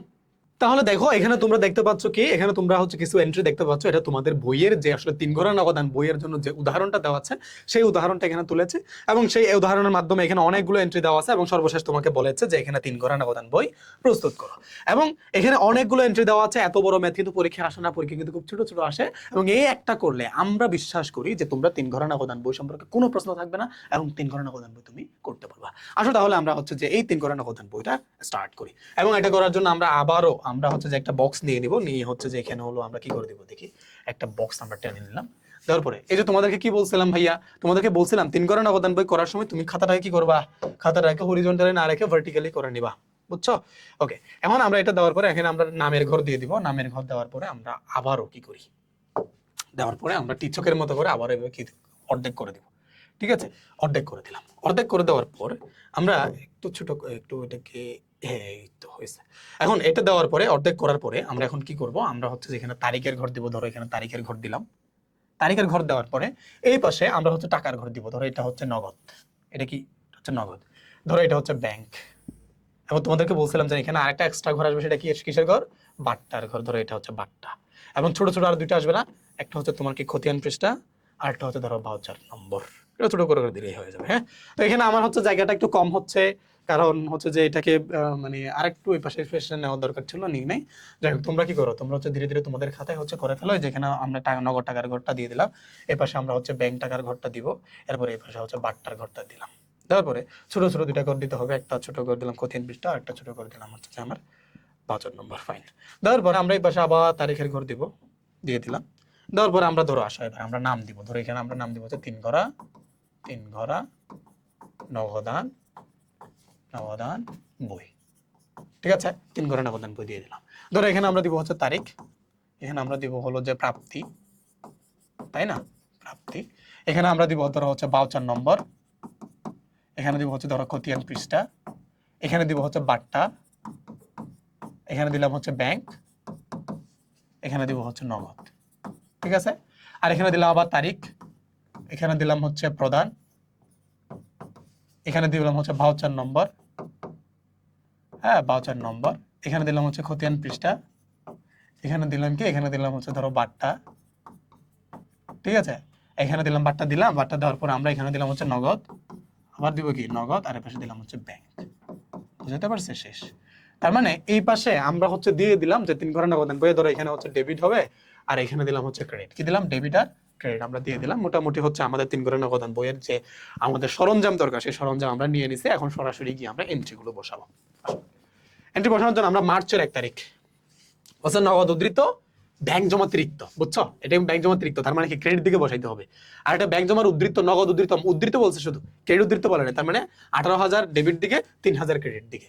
একটা হচ্ছে নগদ আর একটা হচ্ছে ব্যাংক। নগদের ঘরে আগে 8,000 টাকা বসাই দেই। এই যে 18 না, এটা 18,000 টাকা এখানে বসাই দাও। এখানে ধরো 18,000 টাকা লিখলাম, 18,000 টাকা লিখলাম। ঠিক আছে, ওকে। তাহলে ব্যাংক জমাতিরিক্ত বলছে এখানে কত? 3,000। ঠিক আছে, 3,000 বলছে না? 3,000 বলছে। Okay fine. তো এটাকে দিব হচ্ছে আমরা ব্যালেন্স বিডি। কি দিব? এটা দিব আমরা হচ্ছে ব্যালেন্স বিডি। কি দিব? বিডি। আমরা এটাকে দিব মার্চের 1 তারিখ। কি দিব? মার্চের 1 তারিখ। এবং এটাকে আমরা দিব হচ্ছে মার্চের 1 তারিখ। ঠিক আছে, ওকে ফাইন। তো এটাকে আমরা কি দিব? এটাকে আমরা দিব হচ্ছে ব্যালেন্স বিডি। ঠিক আছে, ওকে। তো আমরা এই জিনিসটা হচ্ছে করে ফেলাম, 1 নাম্বার লেনদেনটা আমরা করছি। এরপর দেখো, এরপর হচ্ছে 3 নাম্বার। 3 নাম্বারে কি বলছে, ব্যাংকে জমা দান। এটা কিন্তু কন্ট্রা। কন্ট্রা কোনটা তোমাদেরকে বুঝাইছিলাম না, যেটা নগদেও আসবে ব্যাংকেও আসবে, দুইটা লেনদেনে যদি আসে তাহলে সেটা হচ্ছে কন্ট্রা। ধরো ব্যাংকে জমা দিলে আমার নগদ টাকা আগে চলে গেছে 5,000, নগদ টাকা থেকে মাইনাস করতে হবে, ব্যাংকে যোগ হয়েছে, ব্যাংকে আবার যোগ করতে হবে কত, 5,000। তাহলে ব্যাংকে একবার যোগ করো, ব্যাংক কোথায় এটা, আইস, এটা কি করলাম, এটা তো নগদ, নগদ দিলে 18,000, নগদ তো এই পাশেরটা, দূর, এরকম ভুল কিন্তু করা যাবে না, ঠিক আছে? এটা কিন্তু 18,000 নগদে হবে, এই যে 18,000। আর ওই পাশে ব্যাংকে লিখছে না, ওই যে ব্যাংকে লিখছে, দেখছো এই জন্য সমস্যাটা হয়েছে। কারণ ওই পাশে হচ্ছে তোমার, এই পাশে ব্যাংক আগে লিখছে, নগদ লিখছি, ওই পাশে কিন্তু আবার নগদ এদিক সেদিক হয়েছে। এটা একটু ঠিক করে দেই আগে, ঠিক আছে? এটা একটু ঠিক করে দেই। ধরো এই পাশে ব্যাংক আগে লিখছে, নগদ পরে লিখছে, এখানেও ব্যাংক আগে লিখবো, নগদ পরে লিখবো, ঠিক আছে? এটা কিন্তু ক্রেডিট, ওকে ফাইন। তো যদি এটা হয় তাহলে ব্যাংকের যে টাকাটা আছে, এই যে ব্যাংকের টাকা, এটা ব্যাংকের টাকাটা কিন্তু এই পাশে আসবে 3,000, এই ধরো। তো খুব কেয়ারফুলি করবা, হ্যাঁ? এই যে ব্যাংকের টাকা হচ্ছে 3,000, 3,000 এই পাশে লিখবা, আর এটা হচ্ছে নগদ টাকা 18,000 হইলো। এখন 5,000 টাকা তোমার একবার নগদে ব্যাংকে যোগ হবে। এখন তোমার হচ্ছে কোনটা, এই যে 3 তারিখে যেটা, তাহলে ব্যাংকে জমা, এই যে ব্যাংকে জমা, তো জমা যদি হয় তাহলে ব্যাংকে তুমি একবার 5,000 টাকা যোগ করো, তাহলে যোগ করলা একবার, ব্যাংকে যেহেতু যোগ হয়েছে, ব্যাংকে এখন নগদ টাকা হাত থেকে চলে যাবে, নগদ টাকা এই যে ব্যাংকে 5,000 টাকা, ওইটা নগদ টাকা এখান থেকে চলে যাবে। কেন? তুমি এখানে লিখবে ব্যাংকে জমা দেন, ব্যাংকে জমা, বুঝছো? তো এটাকে আমরা দিব হচ্ছে কন্ট্রা। ধরো এখানে তুমি হচ্ছে কত, এখানে কন্ট্রা দিয়ে দাও, এই পাশে তুমি কন্ট্রা লিখে দাও, হয়ে গেল, হয়ে গেল, 5,000 টাকা হয়ে গেল। এবার 5,000 উঠছে, উঠছে, ওকে। এখন আমরা 3 নাম্বার এন্ট্রিটা অন্তর্ভুক্ত করেছি। এরপর আমরা সায়েমের কাছ থেকে এত টাকা পাওনার পূর্ণ নিষ্পত্তিতে এত টাকা প্রাপ্তি, বুঝছো? এই যে দেখো, সায়েমের কাছ থেকে 7,000 টাকা পাওয়ার পূর্ণ নিষ্পত্তিতে পাইছে কত টাকা, 6,800 টাকা। আসো আমরা লিখে দিই, 6,800 টাকা পাইছে, তার মানে নগদে 6,800 লিখো আগে, নগদে 6,800 লিখছো। এখন নগদে 6,800 টাকা লিখছো, ভালো কথা। এখন তোমার হচ্ছে যে 6,800 যদি 7,000 হইতে আর কত থাকে, 200, সে 200 কি, সে 200 বাট্টা, সে বাট্টা এখন লিখে দাও 200, 6,800, এখানে 200 টাকা, এই 200 টাকা কি, 200 টাকা হচ্ছে বাট্টা, 200 টাকা কি, এই 200 টাকা হচ্ছে বাট্টা, লিখে দাও। এবং এটাকে আমরা কি বলবো, মানে হচ্ছে মানে কি, এটা আদায়, মানে নগদ আদায়, বা হচ্ছে যে আদায় আর কি, শেষ, ওকে ফাইন। এখন এটা তুমি দিছো, এখন দেওয়ার পরে এরপরে তুমি এখানে আসো, আসার পরে তুমি ধরো এই যে 10-10-এর মধ্যে আসা, এখানে তুমি দেখবা হচ্ছে সুমির নিকট দেনা বাবদ 3,400 টাকার চেক প্রদান। তাহলে চেক প্রদান করছে, তার মানে ব্যাংক থেকে 3,400 চলে যাবে, বাট্টা প্রাপ্তি 100 টাকা, এটা কিন্তু আলাদা। চেক প্রদান করছে বলছে 3,400, তুমি এখানে লিখে দাও 3,400, ব্যাংকে 3,400। এরপরে 3,400 যদি হয়, তুমি হচ্ছে চেকের টাকা, মানে ব্যাংক থেকে টাকাটা চলে গেল, ব্যাংক থেকে 3,400 টাকা চলে গেল, চলে যাওয়ার পরে চেক প্রদান এবং বাট্টা পাইছে 100 টাকা, সেই 100 টাকা তুমি এখানে লিখে দাও, এবার বাট্টার এখানে 100 টাকা লিখে দাও, ঠিক আছে? আর এটা কি হয়েছে, এটাও আবার আদায়, মানে হচ্ছে কি, চেক আদায় আর কি, চেক আদায়, ওকে। এখানে তুমি তারিখটা লিখে দাও, হ্যাঁ, তারিখটা লিখে দাও, ওকে। এরপরে তুমি আসো আবার এখানে এসে তুমি দেখবে হচ্ছে যে প্রয়োজনে নগদ উত্তোলন, মানে ব্যবসার প্রয়োজনে, এটা হচ্ছে ব্যবসা সম্ভবত, দৌড় কি হয়েছে, ব্যবসার প্রয়োজনে নগদ উত্তোলন। যদি নগদ যদি উত্তোলন করে ব্যবসা থেকে, হ্যাঁ, মানে হচ্ছে ব্যক্তিগত প্রয়োজনে, ব্যক্তিগত প্রয়োজনে নগদ উত্তোলন, ব্যক্তিগত প্রয়োজনে যদি নগদ উত্তোলন করে তাহলে তোমার কি হয়েছিল, নগদ টাকা চলে যাবে হাত থেকে। তো নগদ টাকা চলে গেলে নগদ থেকে মাইনাস যাবে, এটা কত, এটা হচ্ছে 500 টাকা। তো সেই 500 টাকা আমরা নগদ থেকে মাইনাস দেই 500, তাই না? এটা আমরা কি বলবো, এটা বলবো হচ্ছে নগদ উত্তোলন, কি বলবো, উত্তোলন, ঠিক আছে? Okay fine. উত্তোলন করলাম, উত্তোলন করলে হচ্ছে হাত থেকে চলে গেল 500। পণ্য বিক্রয়, বিক্রয় করলে নগদ টাকা বাড়ছে 12,000 টাকা, এই নগদের সাথে হচ্ছে তুমি 12,000 টাকা যোগ করে দাও, ঠিক আছে? তাহলে এটাকে তুমি কি বলবা, বিক্রয়, কি বলবা, বিক্রয়, ওকে ফাইন। এখানে তারিখ লিখে দাও, হয়ে গেল। এখন এরপরেরটাতে যাই দেখি, এরপরেরটাতে কি আছে, বলে 8,000 টাকা মূল্যের পণ্য 5% বাট্টায় ক্রয়। এই ভালো করে দেখো, তাহলে এখান থেকে 5% করতে হবে। 5% যদি করি তাহলে ধরো 10% মানে কি, একটা শূন্য চলে গেল, 800, তাহলে 800 টাকার অর্ধেক যদি হয় তাহলে 5% হবে 400, 5% হবে কত, 400 টাকা। তার মানে এটা কি বাট্টা ভাইয়া, এটা হচ্ছে কারবারি বাট্টা, কি বাট্টা, কারবারি বাট্টা। এটাকে নগদ বাট্টা, এটাকে দেনাদার পাওনাদার থেকে আদায় না, এটা পণ্য ক্রয় বিক্রয়ের সময় 400 টাকা। তার মানে এটা কি হিসাবে আসবে, আসবে না। তার যদি না আসে তাহলে আমার আসবে কত টাকা, 400 টাকা যদি এখান থেকে চলে যায় তাহলে বাকি থেকে 7,600, কত থাকে, 7,600। এই 7,600 টাকাই আমাকে এই যে ক্রয় করছে না, নগদ টাকা চলে গেছে, তো নগদ টাকা যদি চলে যায় এই থেকে আমরা দিব 7,600, 7,600, 7,600 টাকা চলে গেল নগদ টাকা। তাই এটাকে আমরা কি বলবো, এটাকে আমরা বলবো ক্রয়, থেকে আমরা কি বলবো, বলবো হচ্ছে ক্রয়, ক্রয়, ঠিক আছে? Okay fine. এখন এখন প্রদেয় বিলের অর্থ ব্যাংক কর্তৃক পরিশোধ করছে, প্রদেয় বিলের অর্থ ব্যাংক থেকে পরিশোধ করছে, তার মানে ব্যাংক থেকে যদি ভাইয়া পরিশোধ করে তাহলে ব্যাংকের টাকা 2000 টাকা চলে গেল, ব্যাংকের যে টাকা সেটা 2000 টাকা চলে গেছে, এই যে 2000 টাকা, 2000 টাকাই তো, তাই না? 2000 টাকা, ইয়াস 2000 টাকা। তো এটাকে বলবো হচ্ছে পরিশোধ, অর্থ পরিশোধ। তুমি দাও অর্থ পরিশোধ, লিখে দাও। ঠিক আছে, লিখছো? লিখছো। তার মানে তুমি এখন 2000 টাকা নগদ টাকা ব্যাংক থেকে চলে গেছে, ব্যাংক থেকে যদি টাকা চলে যায়, এখন আসো এই পাঁচটাতে বলছে 500 টাকা বাট্টা মঞ্জুর করে আরিফের নিকট হতে 6500 টাকার চেক প্রাপ্তি। তাহলে চেক পেয়ে গেছে 6500, এই 6500 চেক যে পাইছে ব্যাংকের এখানে লিখে দাও 6500, ব্যাংকের এখানে লিখে দিলাম। লিখে দেওয়ার পরে এখন এখানে বাট্টা কত? বাট্টা কিন্তু 500, ওই 500 টাকা তুমি এখানে লিখবা বাট্টার করে 500। ঠিক আছে, তুমি এখানে দাও চেক প্রাপ্তি। ঠিক আছে, ওকে ফাইন। এখন এটা তো লিখে ফেললাম। ব্যাংক সুদ ধার্য করলো, ব্যাংক সুদ কি করছে? এবার ধার্য করছে। ধার্য করছে মানে কি? ব্যাংক থেকে টাকা চলে যাবে, ধার্য করছে। ধার্য করলে মানে ব্যাংক থেকে টাকা চলে যাচ্ছে 400 টাকা। তার মানে এই যে চলে গেলে এই পাশে আনতে হবে, এই পাশে তোমাকে লিখতে হবে 400। কত? 400। এখানে তুমি দিব হচ্ছে সুদ, সুদ ধার্য, ধার্য। কেমন? ওকে, তাহলে এই পাশে যে তারিখগুলো আছে তারিখগুলো অবশ্যই তোমরা লিখবা, তারিখ লিখতে হবে। লেখার পরে আমরা এখন মোটামুটি আমাদের যে এন্ট্রিগুলো আছে সবগুলো এন্ট্রি আমরা অন্তর্ভুক্ত করলাম। এখন আমরা হচ্ছে ব্যালেন্স নির্ণয় করব। ঠিক আছে, তো এখন দেখো এখানে যেহেতু কি হয়েছে, আমরা একটু হচ্ছে যে দেখবো যে এখানে সবকিছু ঠিকঠাক আছে কিনা। আমরা দেখি এখানে আসছে হচ্ছে যে ধরো এখানে আদায় আসছে, বিক্রয়, ক্রয়, ক্রয় চেক প্রাপ্তি। ও মাই গড, দেখো এখানে হচ্ছে একটা ক্রয় আছে। হ্যাঁ, এই যে এই বিষয়টা দেখো, ক্রয় মানে ক্রয় তো হচ্ছে ব্যয়, তাই না? ব্যয়টা এখানে কেন আসবে? ব্যয়টা তো আসবে এই পাশে, ব্যয়টা কোথায় আসবে? এই পাশে। তার মানে এখানে আমরা যে লিখেছি এটা আমরা ভুল লিখছি, তাই না? ভুল লিখছি। তার মানে হচ্ছে এই যে ক্রয়টা আছে, ক্রয়টা আমরা মুছে দেই এবং ক্রয়ের টাকা কত? এই যে 7600 টাকা, 7600 টাকা। তার মানে এই যে 7600 টাকা যেটা, সেটা আমরা এখানে অন্তর্ভুক্ত করব। এখানে হচ্ছে যে এখানে কত? এখানে ধরো হচ্ছে যে ক্রয় করলে আমার কোত্থেকে মাইনাস করলাম এর জন্য এটা যে নগদ থেকে মাইনাস করছে, তাই তো? নগদ থেকে মাইনাস করছে। এখনো আমাকে এই যে নগদ থেকে মাইনাস করতে হবে। কত মাইনাস করলাম? 7600। ধরো এখানে লিখে দিলাম আর 7600। এটা আবার ক্রয়, এখানে ক্রয় নামে আলাদা একটা এন্ট্রি আছে। ধরো এটা হচ্ছে, ধরো এই পাশে হচ্ছে ক্রয় নামে একটা আলাদা এন্ট্রি আছে, আমি এখানে লিখে দিলাম ছোট করে। Okay fine. তো এখন আমরা হচ্ছে যে সেটা অন্তর্ভুক্ত করলাম খুব দারুণ ভাবে। এখন হচ্ছে যে আমরা কি করব? আমরা সরাসরি আমরা হচ্ছে জের নির্ণয় করবো। কি করব? জের নির্ণয় করবো। ধরো এই পাশে এসে আমরা এটা, আচ্ছা বড় করো, এটা বাট্টার কোনো কি হয় না, ওই যে তোমাদেরকে থিওরি পড়াইছে না, বাট্টার কোনো কি হবে না, জের হবে না। ওকে ফাইন, আমরা শুধু ব্যাংকের আর নগদের জের নির্ণয় করবো। এমন নির্ণয় করার জন্য এখন আমরা দেখি যে আসলে কোন ঘরে টাকা বেশি, কোন ঘরে টাকার অ্যামাউন্ট বেশি। ধরো এখানে নগদের কথা যদি চিন্তা করি, এখানে 18,000, 6,000, 12,000, এখানে কিন্তু এত বেশি টাকা নেই। তার মানে আমরা দেখতে পাচ্ছি এখানে টাকা বেশি, সুতরাং এগুলো আমরা যোগ করবো আগে। ঠিক আছে, এগুলো আমরা কি করব? যোগ করবো। এবং যোগ করার জন্য আমরা প্রথমে হচ্ছে ক্যালকুলেটর নেই, ক্যালকুলেটর নিয়ে হচ্ছে আমরা কাজ করে ফেলি। ধরো আমরা প্রথমে এটার কাজ করবো, 18,000, এই 18,000-এর কাজ করি। 18,000 যোগ 6,800, 6,800 যোগ, এরপরে ধরো হচ্ছে যে 12,000, এই 12,000 আবার করলাম, 12,000 যোগ কত আসছে? 36,800 টাকা আসছে। এই যে 36,800, জেড টেনে দাও। আর এই পাশে যেহেতু জেড টানছে, এই পাশেও জেড টানতে হবে 36,800।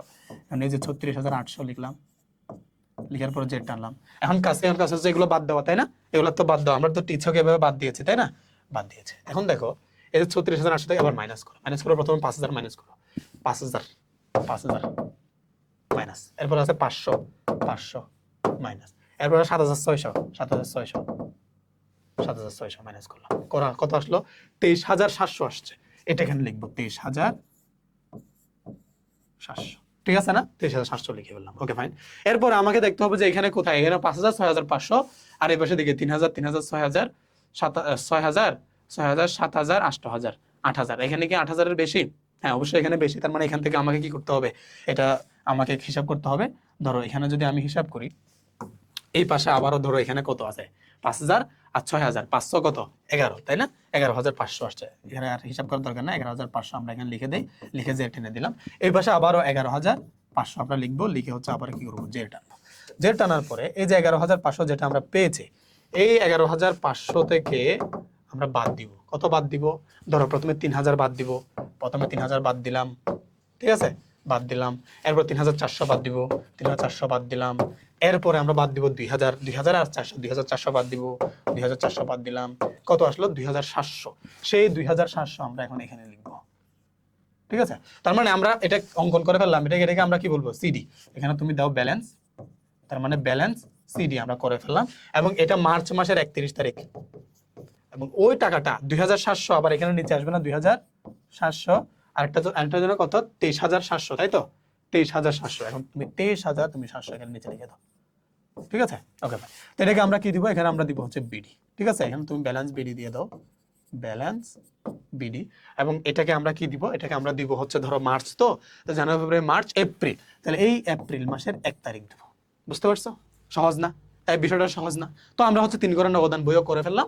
এরপরে হচ্ছে আমরা দেখি কি আছে। তো ওকে ফাইন, তাহলে আমরা এখন কি করি, আমরা এখন হচ্ছে যে তোমার দেখবা হলো কি, এখানে আমাকে বলছে নগদ প্রাপ্তি জাবেদা প্রস্তুত করতে হবে। তোমাদের বইয়ে যে নগদ প্রাপ্তি জাবেদা আছে সেই নগদ প্রাপ্তি জাবেদা এখন শিখবো, এরপর হচ্ছে নগদ প্রদান জাবেদা শিখবো, এরপর হচ্ছে আমরা এই ক্লাসটা ক্লোজ করে দিব, ঠিক আছে। এখন দেখো আমরা এখন এই নগদ প্রাপ্তি জাবেদার জন্য তোমাদের এখানে কিছু এন্ট্রি দেওয়া আছে, এখানে তোমাদের বইয়ের যে এক্সাম্পল আছে তোমরা খুলে দেখবা, সেই এক্সাম্পলটাই তোমাকে এখন পড়াবো, ঠিক আছে। আসো, তো আমরা এখন কি করে ফেলি, এই যে তোমরা হচ্ছে নগদ প্রাপ্তি জাবেদা যেটা আছে, হ্যাঁ, সেটার জন্য আমরা একটা বক্স করব, বক্স করলাম। এবং বক্স করার জন্য তোমাদেরকে কি বলছি, নগদ প্রাপ্তি যে জাবেদা, সেই নগদ প্রাপ্তি জাবেদার জন্য তোমরা এখন কি করবা, এই পাশে হচ্ছে আস্তে করে একটা বক্স টেনে দিবা। টানার পরে এখন তোমরা বলছিলাম যে এখানে তুমি প্রথমে কি করো, একটা তারিখের ঘর দাও। তারিখের ঘর দেওয়ার পরে এই পাশে এসে তুমি 5টা ঘর অঙ্কন করবা। কি করবা? 5টা ঘর অঙ্কন করবা। তোমাদেরকে বলছি না 5টা ঘর, 2টা, 3টা, হ্যাঁ, 4টা, কয়টা? 4টা। এরপর তুমি দাও হচ্ছে যে 5টা, কি দিবা, এই যে আস্তে করে টেনে দাও, ইয়াস। এরপর তুমি এখানে দিবা হচ্ছে 5টা, দিলা 2 4 5, 5টা দেওয়ার পরে তুমি এখানে কি করো, আস্তে করে হচ্ছে যে একটা ভাউচার নম্বর, তাই তো? আমরা ভাউচার নম্বর দেখেছি না? এরপরে তোমরা যদি একটু যদি তোমরা এর আগে স্লাইডটা দেখো, সেই স্লাইডের মধ্যে তোমাদেরকে এই যে তুমি না সূত্র, এই পাশে হচ্ছে আমরা সূত্র শিখেছিলাম, তাই না? আচ্ছা, সূত্র, এখানে আমরা হচ্ছে সূত্র বসাবো, তাই তো? ওকে, তো সূত্র, ওকে, ভাউচার নম্বর হচ্ছে যে আমরা খতিয়ানে করি, রাইট? এটা তুমি দাও হচ্ছে তারিখ, আর এখানে হচ্ছে যে এখানে তুমি দাও হচ্ছে যে কি, যেহেতু নগদ প্রাপ্তি, প্রাপ্তি হলে ক্রেডিট হিসাব খাত, তোমাদেরকে বলছিলাম না, তুমি দাও এই যে ক্রেডিট, ক্রেডিট হিসাব খাত, ঠিক আছে, ক্রেডিট হিসাব খাত। তো তুমি এখানে কি দাও, ক্রেডিট হিসাব খাত। তোমাদেরকে বলছিলাম কি, প্রথমে নগদ, নগদ টাকা পাইলে নগদ ডেবিট, তাই না? বাট্টা ডেবিট, তাই তো? এখানে হচ্ছে বিক্রয় ক্রেডিট, বিক্রয় ক্রেডিট, এখানে হচ্ছে ডেবিট, এখানেও ডেবিট, নগদ ডেবিট, এখানে হচ্ছে বাট্টা ডেবিট, বিক্রয় ক্রেডিট।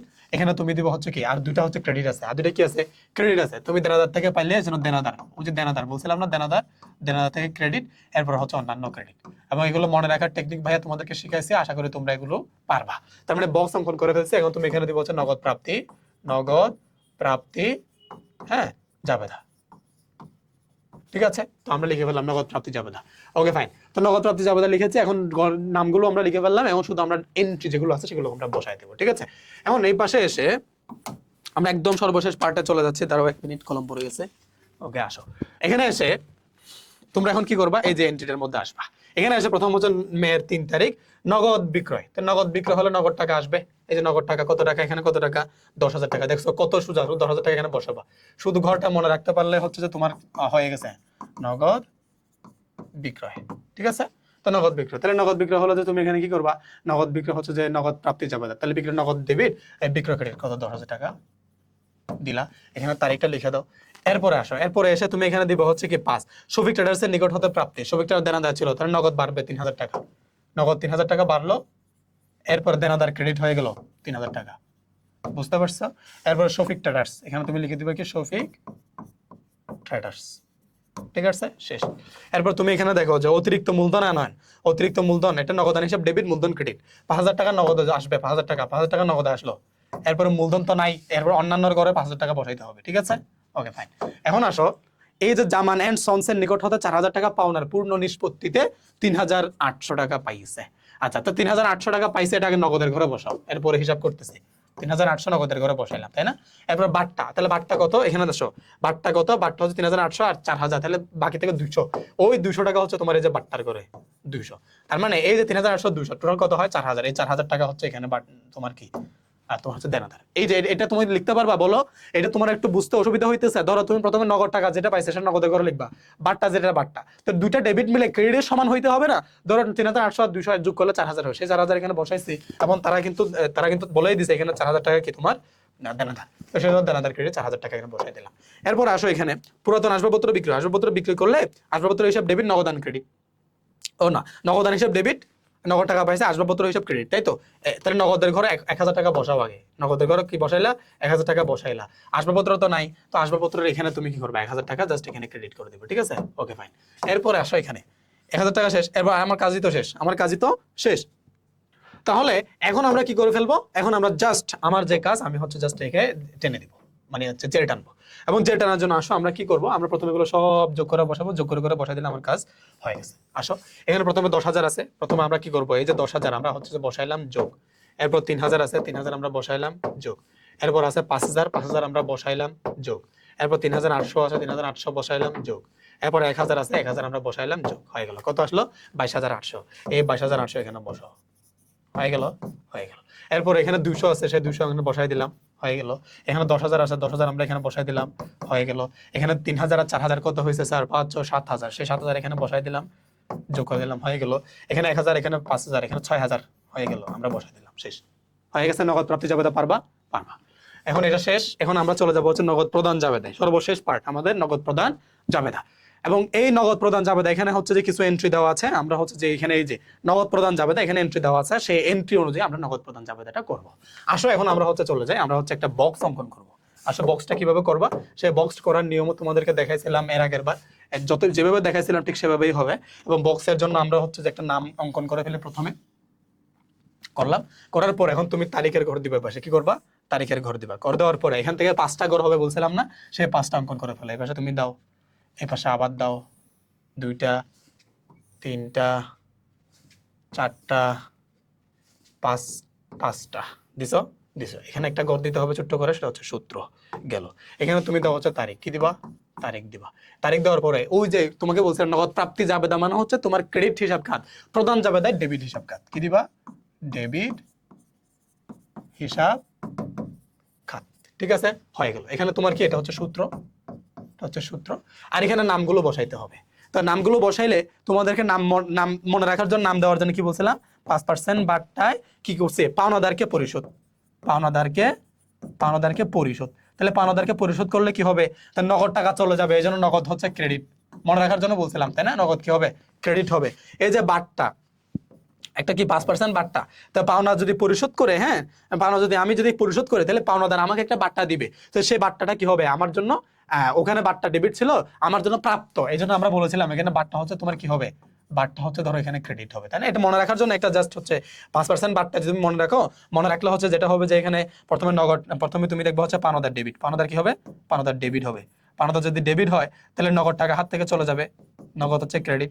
আবার বাট্টা হচ্ছে আমি পাইছি, তাহলে বাট্টা হচ্ছে ক্রেডিট, তাই না? তাই কিনা বলো? হ্যাঁ।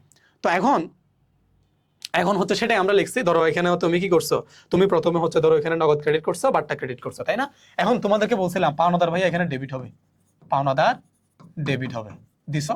তাহলে অন্যান্য ডেবিট হবে, অন্যান্য কি হবে, ডেবিট হবে। এবং মনে রাখতে বলছিলাম যেন কি, ক্রয়, ক্রয়। ওই পাশে মনে রাখতে প্রাপ্তি, নগদ প্রাপ্তি যাবে, মনে রাখতে বলছিলাম কি, বিক্রয়। এখানে মনে রাখবা ক্রয়, এখানে তুমি ক্রয় ডেবিট দিবা, ক্রয় ডেবিট, হয়ে গেছে।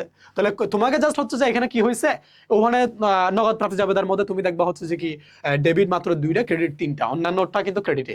আর নগদ প্রদান জাবেদা অন্যান্য তোমাকে ডেবিট দিতে হবে, বুঝছো? তোমাকে জাস্ট হচ্ছে ঘরটা মনে রাখলে হবে। এই যে কাহিনীটা বললাম, এই কাহিনীটা জাস্ট একটু মনে রাখার জন্য জাস্ট তোমাকে বলছি, তুমি এটা মনে রাখলেই হবে। এটা যে মুখস্থ করতে হবে ব্যাপারটা এমন না। এই তো আমরা ঘরটা অঙ্কন করে ফেলছি, এখন আমাদের কাজ হচ্ছে এন্ট্রিগুলো বসানো। জুলাই 2 এর মধ্যে বলছে নগদে পণ্য ক্রয়, নগদে পণ্য ক্রয় করলে নগদ টাকা হাত থেকে চলে গেছে 2,000 টাকা।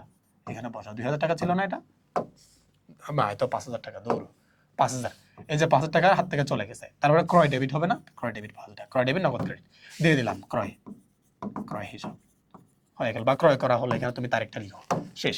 এরপর তুমি এখানে আসো জুলাই 5 এসে পাওনাদার মিলন ট্রেডার্সকে, হ্যাঁ এখানে চেক নম্বর দিছে, এত নম্বর চেকে 3,000 টাকা প্রদান। তার মানে কি পাওনাদার ডেবিট, নগদান ক্রেডিট কত, 3,000 টাকা। তাহলে পাওনাদার তুমি ডেবিট দাও 3,000, আর নগদান ক্রেডিট 3,000, এটা কিন্তু 5,000, ঠিক আছে, ওকে ফাইন, হয়ে গেল 3,000। তো এখানে তুমি কি করো, এখানে ওই হিসাবের নামটা লিখো, ওই ব্যক্তির নাম। এখানে কি, পাওনাদার মিলন ট্রেডার্স, এখানে তুমি লিখো হচ্ছে পাওনাদার, পাওনাদার হিসাব, অথবা তুমি এই টাইপের কিছু একটা লিখো, হ্যাঁ ওকে ফাইন, হয়ে গেল। এরপর এই পাশে আসবাবপত্র ক্রয়, আসবাবপত্র ক্রয় করলে আসবাবপত্র হিসাব ডেবিট, নগদান হিসাব ক্রেডিট কত, 4,000, কত 4,000, 4,000 নগদান হিসাব ক্রেডিট দাও, নগদান হিসাব ক্রেডিট 4,000 টাকা। আর আসবাবপত্র তো নাই, এই জন্য 4,000 টাকা এখানে লিখতে হবে, অন্যান্য ঘরে লিখতে হবে অন্যান্য ডেবিট, তাই না? তো তুমি এখানে লিখবে হচ্ছে আসবাবপত্র, আসবাবপত্র, হ্যাঁ হিসাব, তাই তো, ওকে ভাই। এখন এখন তুমি আসো, এখানে এসে তুমি কি করো, আসবাবপত্র তুমি লিখলা তো। এরপরে তোমার বলতেছে হচ্ছে জুলাই 15 বলছে ঋণের সুদ, ঋণের সুদ প্রদান, ঋণের সুদ প্রদান করলে কি হবে, ঋণের সুদ হিসাব ডেবিট, নগদান হিসাব ক্রেডিট 500 টাকা। সে 500 টাকা নগদান আগে ক্রেডিট করে দাও 500 টাকা। তো ঋণের সুদ হিসাব ডেবিট, সুদ তো অন্য কিছু নাই, এখানে তুমি অন্যান্য ঘরে 500 টাকা বসাবা। এবার তুমি এখানে লিখবা হচ্ছে ঋণের সুদ, ঋণের সুদ। এখানে ডেবিট হিসাব খাত না, তো ডেবিট হিসাব খাতের মধ্যে তোমার হচ্ছে ডেবিট যে টাকাটা সেটা তুমি এখানে লিখতে পারো, ঠিক আছে? Okay fine. এখন তুমি আসো এই পাশে, আসার পরে তুমি দেখতে পাচ্ছ ঋণের সুদ 500 টাকা লিখছো। লেখার পরে রুনাকে পরিশোধ করছে যে 2800 টাকা, এবং এ পরিপ্রেক্ষিতে বাট্টা পাইছে 200 টাকা। পরিশোধ করছে কত? 2800 টাকা পরিশোধ করছে। ও সে এ পরিপ্রেক্ষিতে বাট্টা পাইছে 200 টাকা। খুব ভালো। এখন বাট্টা যদি 200 টাকা পায়, ধরো বাট্টার ঘরে তুমি 200 টাকা লিখো আগে, বাট্টার ঘরে তুমি 200 টাকা লিখলা, খুব ভালো। লেখার পরে বাট্টা তো তুমি লিখছো, ভালো কথা। এখন পরিশোধ করছে নগদ, নগদ টাকা 2800 টাকা চলে গেছে না? তো নগদ টাকায় যে 2800 টাকা চলে গেছে। এখন তাহলে পাওনাদার ডেবিট হবে, পাওনাদার কি হবে? পাওনাদার ডেবিট, নগদান হিসাব ক্রেডিট ছিল। তো পাওনাদার কত ডেবিট করবা? এখানে ক্রেডিটের যত টাকা সব টাকা এখানে ডেবিট আসতে হবে সমান অঙ্কে। তো সমান অঙ্ক যদি হয় 2800 আর 200 টাকা যোগ করলে কত হয়? 3000। সেই 3000 পাওনাদার এখানে তোমাকে লিখতে হবে। লিখছো? লিখছো। এবং সর্বশেষ লেনদেন কি আছে? আরেকটা যেন কি আছে? আর নাই। তার মানে এটুকুর মধ্যে আমার কাজ শেষ। এখন আমরা হচ্ছে জের টানবো। আসো আমরা জের টানি। তো জের টানলে আমরা কি করব? প্রথমে হচ্ছে এইভাবে হচ্ছে আমরা একটা কি করে দিব, দাগ টেনে নিই। দেওয়ার পরে এখন আমাদের কাজ হচ্ছে এখানে ধরো 5000 আছে, 5000 আমরা লিখলাম। হ্যাঁ, লিখে আমরা কি করে দিলাম? জের টেনে দিলাম। 3 3 6000, 6000 লিখলাম। লিখে আমরা জের টেনে দিলাম। হ্যাঁ, এরপর আসো 4500 হয়, 4500 আমরা লিখলাম। লিখে আমরা কি করে দিলাম? জের টেনে দিলাম। এরপর এখানে 200 আছে, সেই 200টা লিখলাম। লিখে জের টেনে দিলাম। এবং এখানে ক্যালকুলেটর করতে হবে, এবং ক্যালকুলেটর আসো, ক্যালকুলেটর আমরা যাই। যাওয়ার পরে এখানে তুমি হচ্ছে দেখবা, এই যে তোমরা ক্যালকুলেটর দেখতে পাচ্ছ। আসো প্রথমে 5000 লিখো, 5000 যোগ 3000 লিখো, 3000 যোগ 4000 লিখো, 4000 যোগ 500 আছে, যোগ 500 যোগ এরপরে 2800, 2800 লিখলা সমান কত আসছে? 15300। সে 15300 এখানে লিখবা। লিখে সুন্দর করে যে টেনে দিবা। তাহলে আমরা এই যে নগদ প্রদান জাবেদা যেটা আছে সেটাও আমরা কমপ্লিট করে ফেলছি। তাহলে আমরা একটু দেখি যে আমরা কি কি পড়ছি। এখন আমরা হলো যে প্রথম বিষয়, প্রথম থেকে একেবারে তোমাদেরকে আসলে পুরো চ্যাপ্টারটা খুঁটিনাটি একেবারে দেখাইছি। প্রথমে নগদান বই, নগদান বইয়ের মধ্যে তোমরা একেবারে নগদান বই কি, কোথায় কি হয়েছে না হয়েছে সব নগদান বইয়ের গুরুত্ব, বৈশিষ্ট্য। এরপরে তুমি এরপরে শিখছো হচ্ছে যে সে নগদান বই প্রথম হচ্ছে 1 ঘরা নগদান বই তুমি শিখছো, 2 ঘরা নগদান বই তুমি শিখছো, 3 ঘরা নগদান বই তুমি শিখছো। এরপর হচ্ছে নগদ প্রদান জাবেদা, নগদ প্রদান জাবেদা তুমি শিখছো। এরপর নগদ প্রাপ্ত জাবেদা তুমি শিখছো, নগদ প্রাপ্তি জাবেদা তুমি শিখছো। এখন এই এই সবগুলো বিষয়কে তোমাদেরকে একদম খুঁটিনাটি থিওরি সহ একেবারে এসকিউ সিকিউ, এই যে এমসিকিউ, এমসিকিউ, সিকিউ, এরপরে হচ্ছে তোমার হচ্ছে এসকিউ সহ তোমাদেরকে হচ্ছে আমি বোঝানোর চেষ্টা করেছি। আশা করি তোমরা প্রত্যেকে ব্যাপারটা বুঝতে পেরেছো। ক্লাসটা হয়তো একটু লম্বা হয়েছে, কিন্তু চেষ্টা করেছি তোমাদেরকে এক ক্লাসের মধ্যে সবগুলো নিয়ে এসে তোমাদেরকে বুঝাই দিতে। তো আমি অনেকক্ষণ লম্বা সময় ধরে তোমাদেরকে পড়াচ্ছিলাম। আশা করি আমার যে কষ্ট বা তোমাদেরকে এত কষ্ট করে ধরে পড়াচ্ছি, আশা করি তোমরা সেই কষ্টের যে সুফল আমি পাবো, এবং তোমরা খুব দারুণভাবে সেটা বুঝতে পারবা। এবং দেখা হচ্ছে নেক্সট একটা ভিডিওতে। ততক্ষণ পর্যন্ত তোমরা প্রত্যেকে ভালো থাকো এবং সুস্থ থাকো। আল্লাহ হাফেজ।